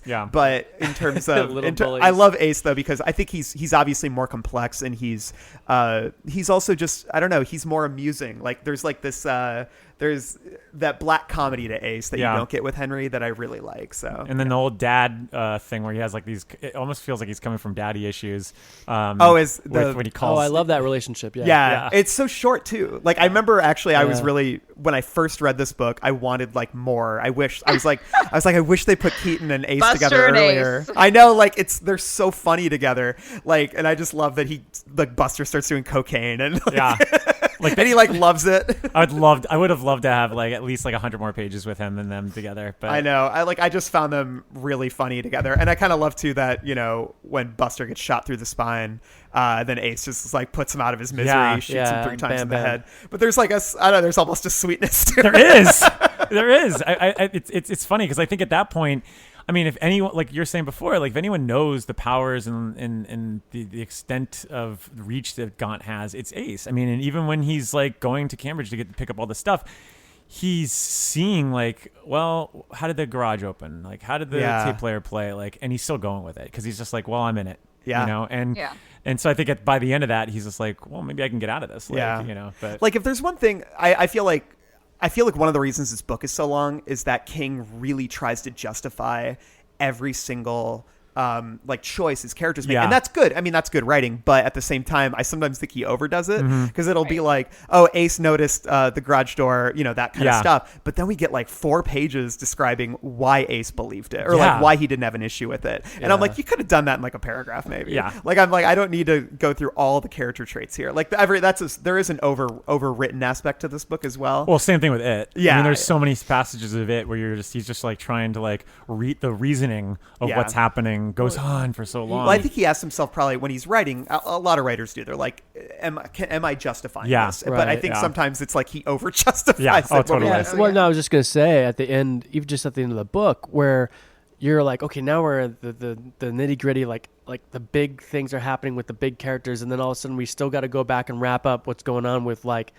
side person number 2 and 3 because we started them earlier and we want to give the payoff, but it's like they almost don't matter anymore. You know what I mean? Now that everything's going crazy, you don't need to go back to, you know, Jewett and I don't know, I kind of love the Jewett. I mean, stuff. you know, I know you so like that trashy. stuff, but it really is. I agree. But like the parakeet thing and all that, you're just kind of like, Oh, okay, that you're went like, on way okay, too let's long. go. You know, like They felt like you picked up hiccups. steam, and I feel like that's also bringing in Ace where he does bring him in is key in terms of like reinvigorating you all of a sudden, because then you're like, oh, like that's almost where you feel like chapter 3 should have started. You know what I mean? Like where you're like, okay, now like you're back on board, you're reinvested, because right before that it's a lot of like, and then this person played a trick on this person, this person and it gets a little like, okay, who did what? And I know that they're playing tricks, but and then we kind of get back on track there. You'd feel as reinvigorated if this was one of your first Stephen King raids. Yeah, that's a good point. You know, I know I weren't familiar. Yeah, I agree. Although, I hey agree. man, he's strutting in his lowriders. He'd invigorate me any day. I know. I loved him. What other characters stand out? Like, obviously, we can't talk about every character, but there's so many. Mel, like, who's a character that we haven't discussed that maybe you had a connection to? Well, we kind of already talked about Brian, but I think he does open the book, and he is crucial to everything that is set in motion. I think his story is just so sad. His family is so sad. I know. What else is there to say about him, really, other than he was an innocent sacrifice to the altar of this book? Yeah, like the like his mother and the Elvis glasses is just like, there's a tawdriness to it that's really like uncomfortable. And the scene that breaks my heart though is when Sean is like trying to tell her that Brian's all fucked up, and he goes to her room and she's like naked under her robe waltzing around with the glasses on, and it's like, for a 7-year-old to see that, like, that's so fucked up. King does a really good job in just showing like the fall of the parents. I mean, think about Gray Matter. And, like, you have this kid that's like, you know, on their own and left to their own devices because their parent has fallen into like a downward spiral. There's a real grim reality to those narratives when he wields them. And in this one especially, like, even when they're at the hospital and it's like, well, where's your mom? She's like, mom's not the same. It's like, and that's why he's asking for his dad, which is so real. And they notice that it's like, oh, it's weird that he's asking for his father, because, you know, you typically be close to your mother if you're a kid. But I agree. I think that and this is where the satire thing fails for me, because this is where it becomes like just straight like dread and horror. I just don't know what I was thinking was going to happen with his character, but when Sean walks in on him and that whole situation comes to a head, it's so grim and dark and disturbing, and that really hit me hard. And I want to talk more about that in Cemetery, but yeah, I really like the character. I like that he's the first person that got contacts in the town. It's like the most innocent person you could probably grab. Well, maybe not, but, you know, pretty much. Yeah. That's why it's so reminiscent of Something Wicked This Way Comes. I sort of did think this would just be about Brian. Like, I was so conscious of that influence that I was like, oh, this is just the same story, only instead of a carnival, it's a store. But what King does instead is say, like, he goes just like 10 times darker. Like Well, it's there's like- just no hope for this Yeah. kid. It's like if Mark Petrie would have died when his friend came to the door. Yeah, I was gonna say it's like the opposite of Mark. Or the It's like window. his twinner. Yeah. Well, that's what I love. I just remember when I first read it when I was a kid. When he kills himself, I was shocked. Yeah, it's Like- it's kind of like the William H. Macy shot in like Boogie Nights. Yeah. Yeah? where you're like, oh, okay, this isn't Okay, just we're going there. Yeah. You know? Yeah. Yeah, Brian's story is so heartbreaking. Mike, Brian's song. Brian's song? classic movie. Oh boy. Um, what other Billy D, characters Billy resonate D. for you?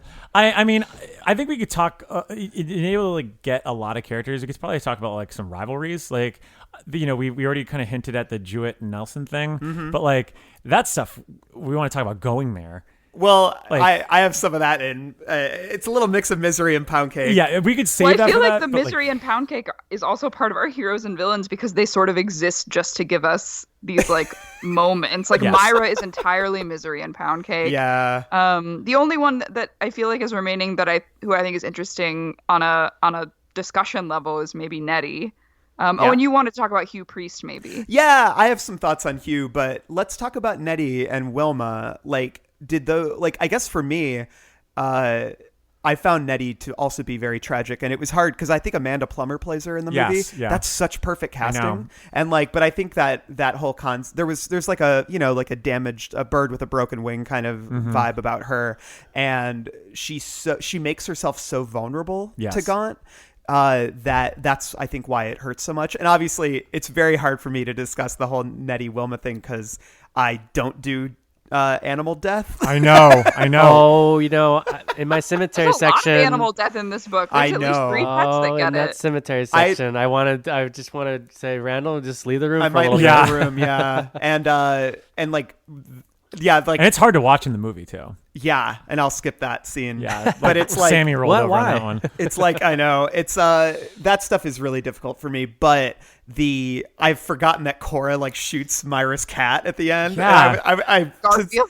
Yes, Garfield. Since I had forgotten that, I like read it, and it happened so quickly. I think I just went fuck, like leave the cat alone. And my cat She was right there, kicks so the I went cat and across hugged the her. room. Yeah, it's so bad. And then Who wouldn't? but No, I'm yeah, joking. but what is it about Nettie that spoke to you, Mel? Oh, I just like that she killed her husband and is now this really timid woman. I don't know. She's kind of a king. They're all king archetypes. It's like a town full of king archetypes. I mean, she's sort of the same sort of like Holly Gibney-esque type thing. That's like, oh, she maybe has these hidden depths, but they're so buried right now that it's hard for us to realize her full potential. I don't know. She's a vehicle, and I mean, the fact that she killed her husband is interesting, but it also makes her into more of an object where she's just like a time bomb. And Yeah, there's something to that I don't like. But I think- do. I but I like think- the relationship between her and Polly. yeah. Yeah. For me, I guess it's like the time bomb thing, though. I feel like the bomb has been deactivated, Yeah, but and then- Gaunt's the one who starts it up again. Like, I think that if it wasn't for him, she wouldn't be a time bomb because I feel like she's been pacified by her friendship with Polly and the dog, and her job. Like Polly really helped give her the means to help her recover after she got out of prison. And there was a reluctance in the beginning of her to even go to Needful Things, Yeah. which makes it even more tragic because Yeah. it's like this, oh, they were surprised She that she's just even wants going. like some pretty carnival glass. She doesn't even want anything like what does the carnival glass do for her? We don't even know. It's just pretty. Yeah. Like Yeah.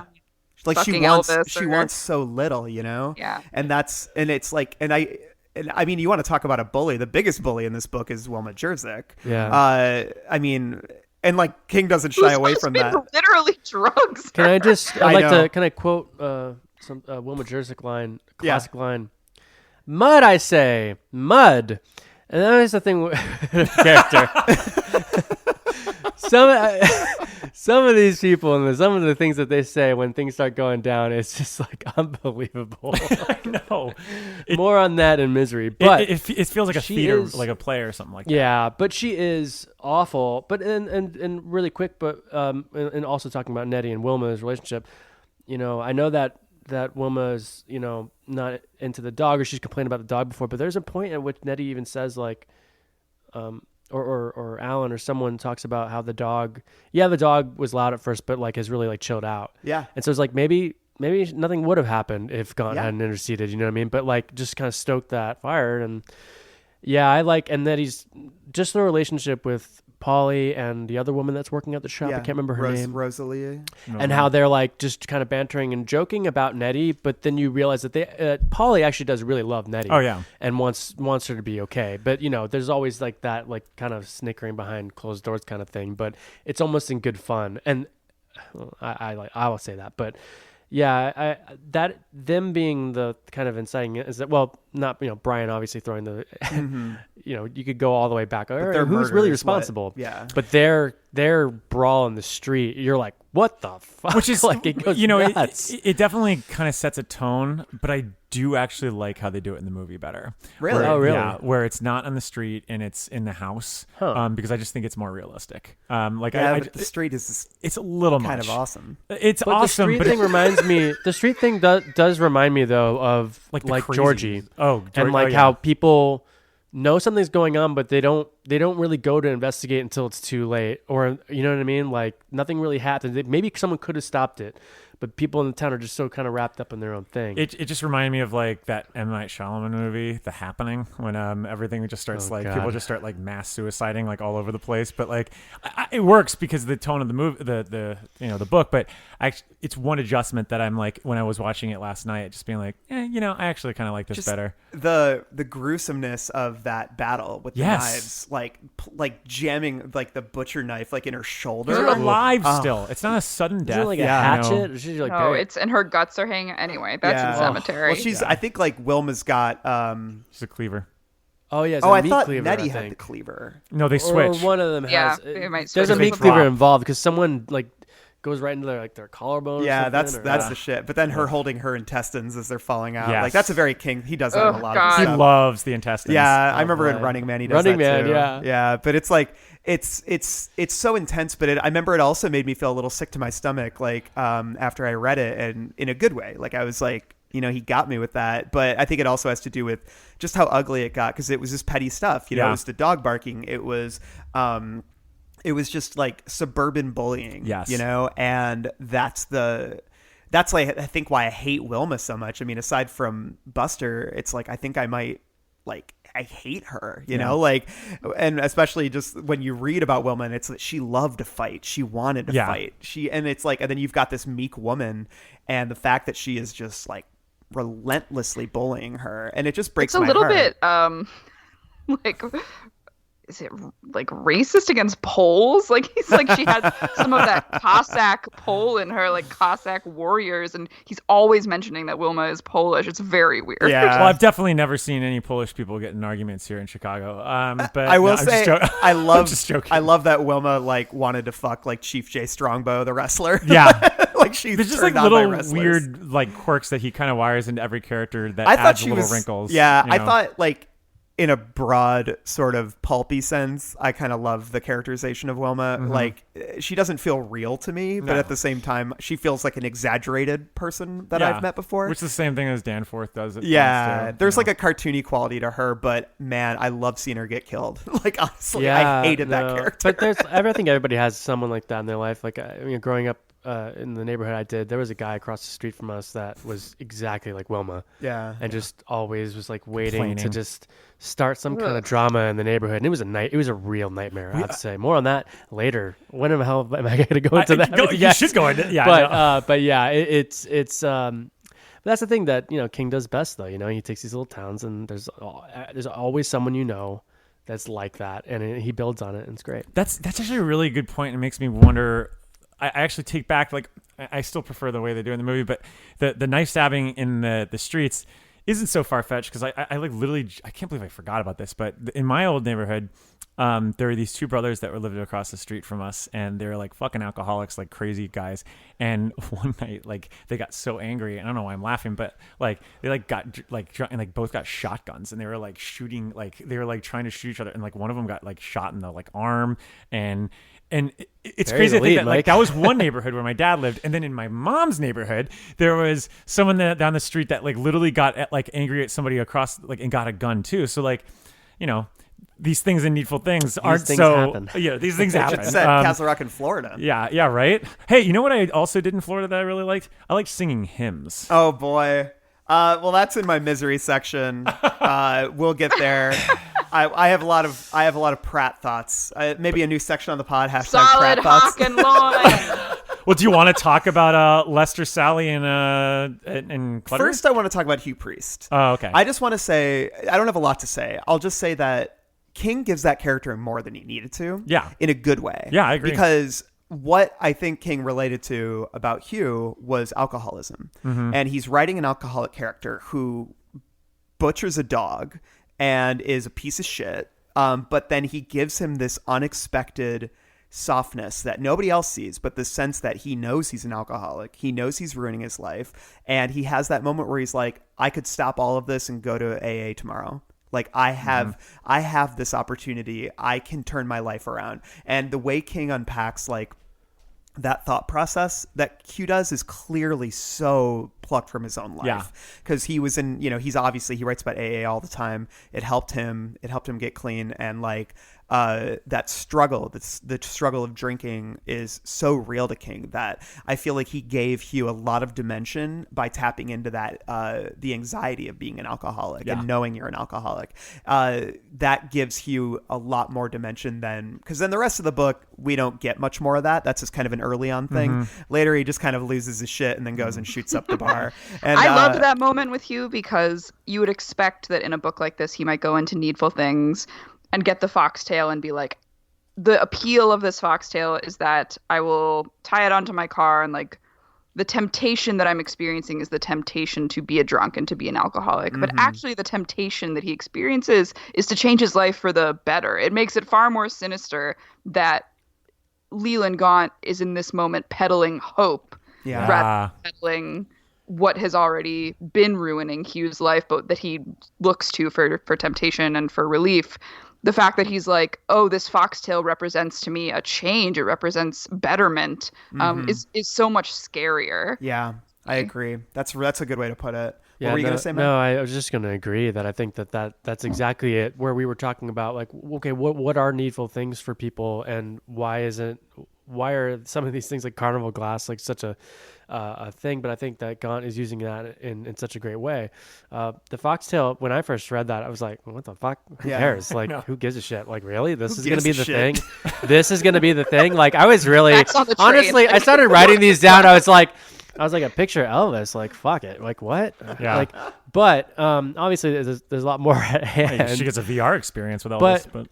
But the idea that you were saying, Mel, which I didn't really think about, but the idea that he's like more so peddling like false hope that maybe you can change, but no, you're not going to change and you're going to kill this guy at a bar or whatever. But I like that a lot. And also I think that's one of the first times where I started noticing when someone else actually sees the item and you see that's like rotted tail. Yeah, thing. I think Norris sees it. And I can't remember before that if other things had been seen, or you start to get the idea that these items. I think that's the first one, right? Yeah. Because I was like, oh, these items not only are they not really that great, but they're not at all what they think that they are, right. And that's why everyone's not sharing them, or the whole idea of putting it on the car and going around and showing it off and being like in the window, and he doesn't do it at all. He puts it away, right? And then he does this really weird thing that's actually in the cemetery where does he just like sit with it staring at it for like hours? Yeah, like that's so fucking he pets creepy. It, yeah, like, and it's just like your hope that you had in this you don't even do anything with it. It just stunts you, and like you just becomes this like fucking shell of a human being, even though he already was a shell of a human being. Yeah, there's a lot of. Yeah, the unexpected resonance with that character, more than you would think, for a fucking dog killer. Yeah, but what a piece of shit. But I think we can wrap up this section maybe by talking about Sally, and because Sally, solid Hawk and Loin, and solid Hawk and Loin, and John LaPointe with his little mustache. No, I guess groups in general. Wait, what'd you say? The religious groups in general, they represent a lot. Because they are sort of the most interesting parts of the casino night sort of battle. I think the casino night's interesting because it's so innocuous. It is, and like the fact also that never happens. I was so weirded out that I know the confrontation didn't actually happen on casino night. Right, and like but it is such a dumb representation of the kind of things that people of different faiths will fight over, is like absolutely. a stupid fundraiser, you know? And the fact that they have buttons that say like no casino night and stuff. The thing is that kind of shit does happen, and it's so silly. Yeah. And Probably right now. Yeah. But it's like, I think Sally, I wouldn't have to walk far, I'll tell you that much. I think Sally's a really interesting character. I still feel like I don't know. There is an archetypal quality that veers on stereotype with her. It's like this virginal beauty who's like really religious and bops between different guys and different faiths, you know, like she's dating the Catholic and then she turns on him and then dates the Baptist. Vanishes? What was that? Don't you think she kind of vanishes though? Yeah, like, I wish, but these are like second when she tier. returns and we see her fucking hanging. Yeah, is I mean that's terrifying. Extremely upsetting. But there is, and I guess that maybe he does kind of stow her away for that impact. Yeah. Because you are like in that moment where it's like she's pissed. She's gonna go to her friends, but then because Lester, you know, gets iced, like her kind of trajectory is done. Yeah. It just kind of puts a halt on her story, yeah. which is too bad. But the thing is, like, I think the character could have been more. I like her as an archetype, and I like the fact that we kind of meet her through Brian's fantasies, you know, about her, and the fact that she is this object of affection in this small town. And then, but I do think that like King writes her so. He fetishizes her so much, like her sexuality it's like, and everything. why is she a speech therapist? We never even get into like her job really. Right. We only see it when she's so into her rage that she's like, get away from me, kids. And so yeah, we never really get any depth to her, I don't think. Like I like the fabric of that storyline. Yeah, but she's kind of silly, and then Lester is so silly. Like I actually like the archetype. Like I was telling Mike about this. It's like I knew hunky Christian guys whose like whole thing was like fitness in Christ, you know? But this whole concept of that he hangs out with his friends and they drive around in cars and sing hymns together. It's like, no. It's like something out of a John Waters movie. Like, it's like, come on. Yeah, it felt like... Those are the moments where you do feel, you know, the satire, like yeah. it's in full form, like, oh, right, okay, but, this isn't... And then, like, what was the... Hold on, or let me Twin see. Peaksy, like you were yes, saying. it is Yeah, very Twin yeah. Peaksy there. Which, you know, he literally references in the actual book, which is kind of crazy because it's only been out for a year. You know, because he references that Norris Ridgework is basically like Andy from Twin Peaks. Right. So that's all I could think of the entire time watching. It's true. If I didn't know who played him in the movie, I would have thought about that more. Yeah. But I couldn't get what's his name out of my head. Ray McKinnon. Yeah. Yeah. I love Ray. Love him. But like this cracks me up on page 545. They crossed the Tin Bridge and Vic let him out in the corner of Wayne and Watermill. Great game, Les, Bill McFarland called from the back seat. Sure was, Lester called back cheerily. Let's do it again Saturday. Maybe I can break your arm instead of just spraining it. The four young men in Vic's car roared heartily at this piece of wit, and then Vic drove away. The sound of Jesus is a friend forever drifted back on air, which was still strangely summery. But it's just like that whole idea of them going, ha ha ha, and then driving away singing, Jesus is a friend. Yeah. Well, like think about like the depiction of jocks at this point. So this is like he starts, you know, it's like late 80s, early 90s. You get like Anthony Michael Hall's character in Edward Scissorhands, who almost is cut from the same type of cloth of like the kind of jockey surface level type of guy you get, and then Heathers, where you get these like real paper thin jocks for the sake of parody and also camp. And I do think, the Twin Peaks, I didn't even actually think about the character. It is very Twin Peaks. It's literally something cut out of a Lynchian movie, like that whole 50s quality to it. They're all singing. It's like they're oblivious to everything that's going on in the world. I think it does work, but at the same time, it is so perverse. And especially when it's laced to something like what's going on with Sally. Yeah. And there is a little more grounded drama that's happening there. My issue with Sally also is that she's connected to a bunch of characters that seemingly kind of drift away from it. Like Brian has like an infatuation with her, and then all of a sudden that kind of just goes away also. Doesn't matter. Yeah. Like, I think that is the thing that I think is most disturbing about that storyline is when Brian starts talking about that and how little that even matters now because he's so just depressed. Like he's even lost the idea of what he's doing in the first place. Yeah, that's a good point. You know, it's like creepy. The 50s thing is crazy too. I'm just going to read this section. Then in a burst of bright pink-orange light, it came to him. Sally was inside. She had come over while he was out, and now she was waiting for him. Maybe she had decided that tonight was the night. Premarital sex was wrong, of course, but sometimes you had to break a few eggs in order to make an omelet, and he was certainly up to the task of atoning for that particular sin if she was. Rudy Toot Rudy Toot! Toot Toot! cried Lester Pratt enthusiastically. Sweet little Sally in her birthday suit. It's so An silly. earnest sentence I know. spoken by solid Rudy Hawkins Toot line. Toot. Yeah. So, anyways, it was hard. It's hard for me to get past that shit is so goofy compared to the rest of it that it's like it did feel incongruous a little bit. But I will say I kind of love the section when Lester shows up and beats the shit out of John after he thinks that, you know, him and Sally were banging again, and just pounds his face like a fucking maniacal like robot. And then Sheila hits him too hard with the butt of the gun. yeah, like puts his nose through his brain or whatever. It's like so dark, but I kind of love that. And like that's one of the first deaths that sort of kicks off the whole final insanity. So I like that storyline in sort of a soap opera-y way, but if there's anything that does feel episodic, it's that one for sure. Yeah. It's like such a little capsule story in there.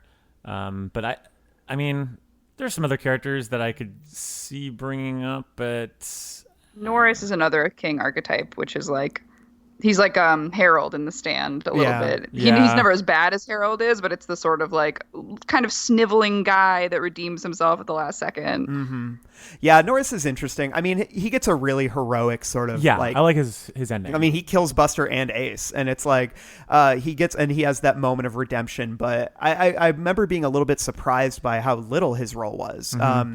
Throughout the early, like the beginning and middle of the book. He's around and he has his own little arc with the fishing rod and everything. And I actually do think if there's one thing that King uses these items for, like this whole idea of commerce and possessions, he can often get like a really good character work out of it, like with Hugh, but then also with Norris, because the rod represents his dad who's dead, you know? Yeah. Like, and that you get a lot of really lovely details about his life through that. But also he does disappear from the narrative for huge periods of time.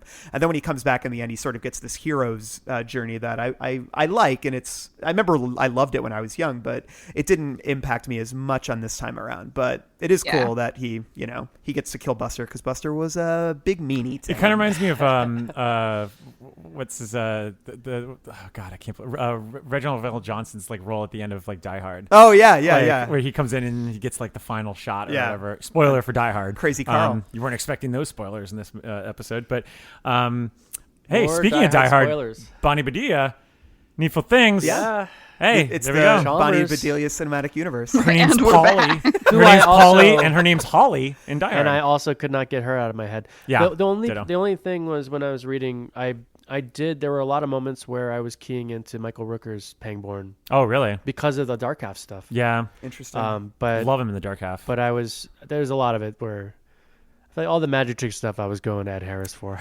So I think we're gonna It's a black hat. I think we're going to touch on a lot of the other smaller characters in the Pound Cake, Misery. Yeah.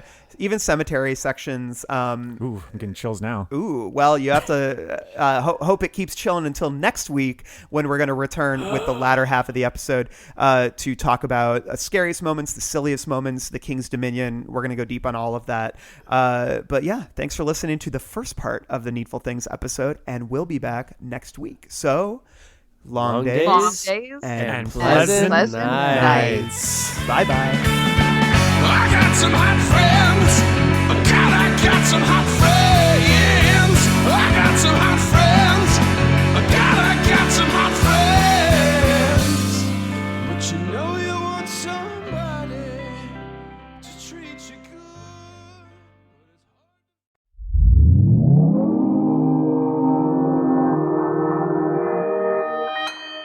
Consequence Podcast Network.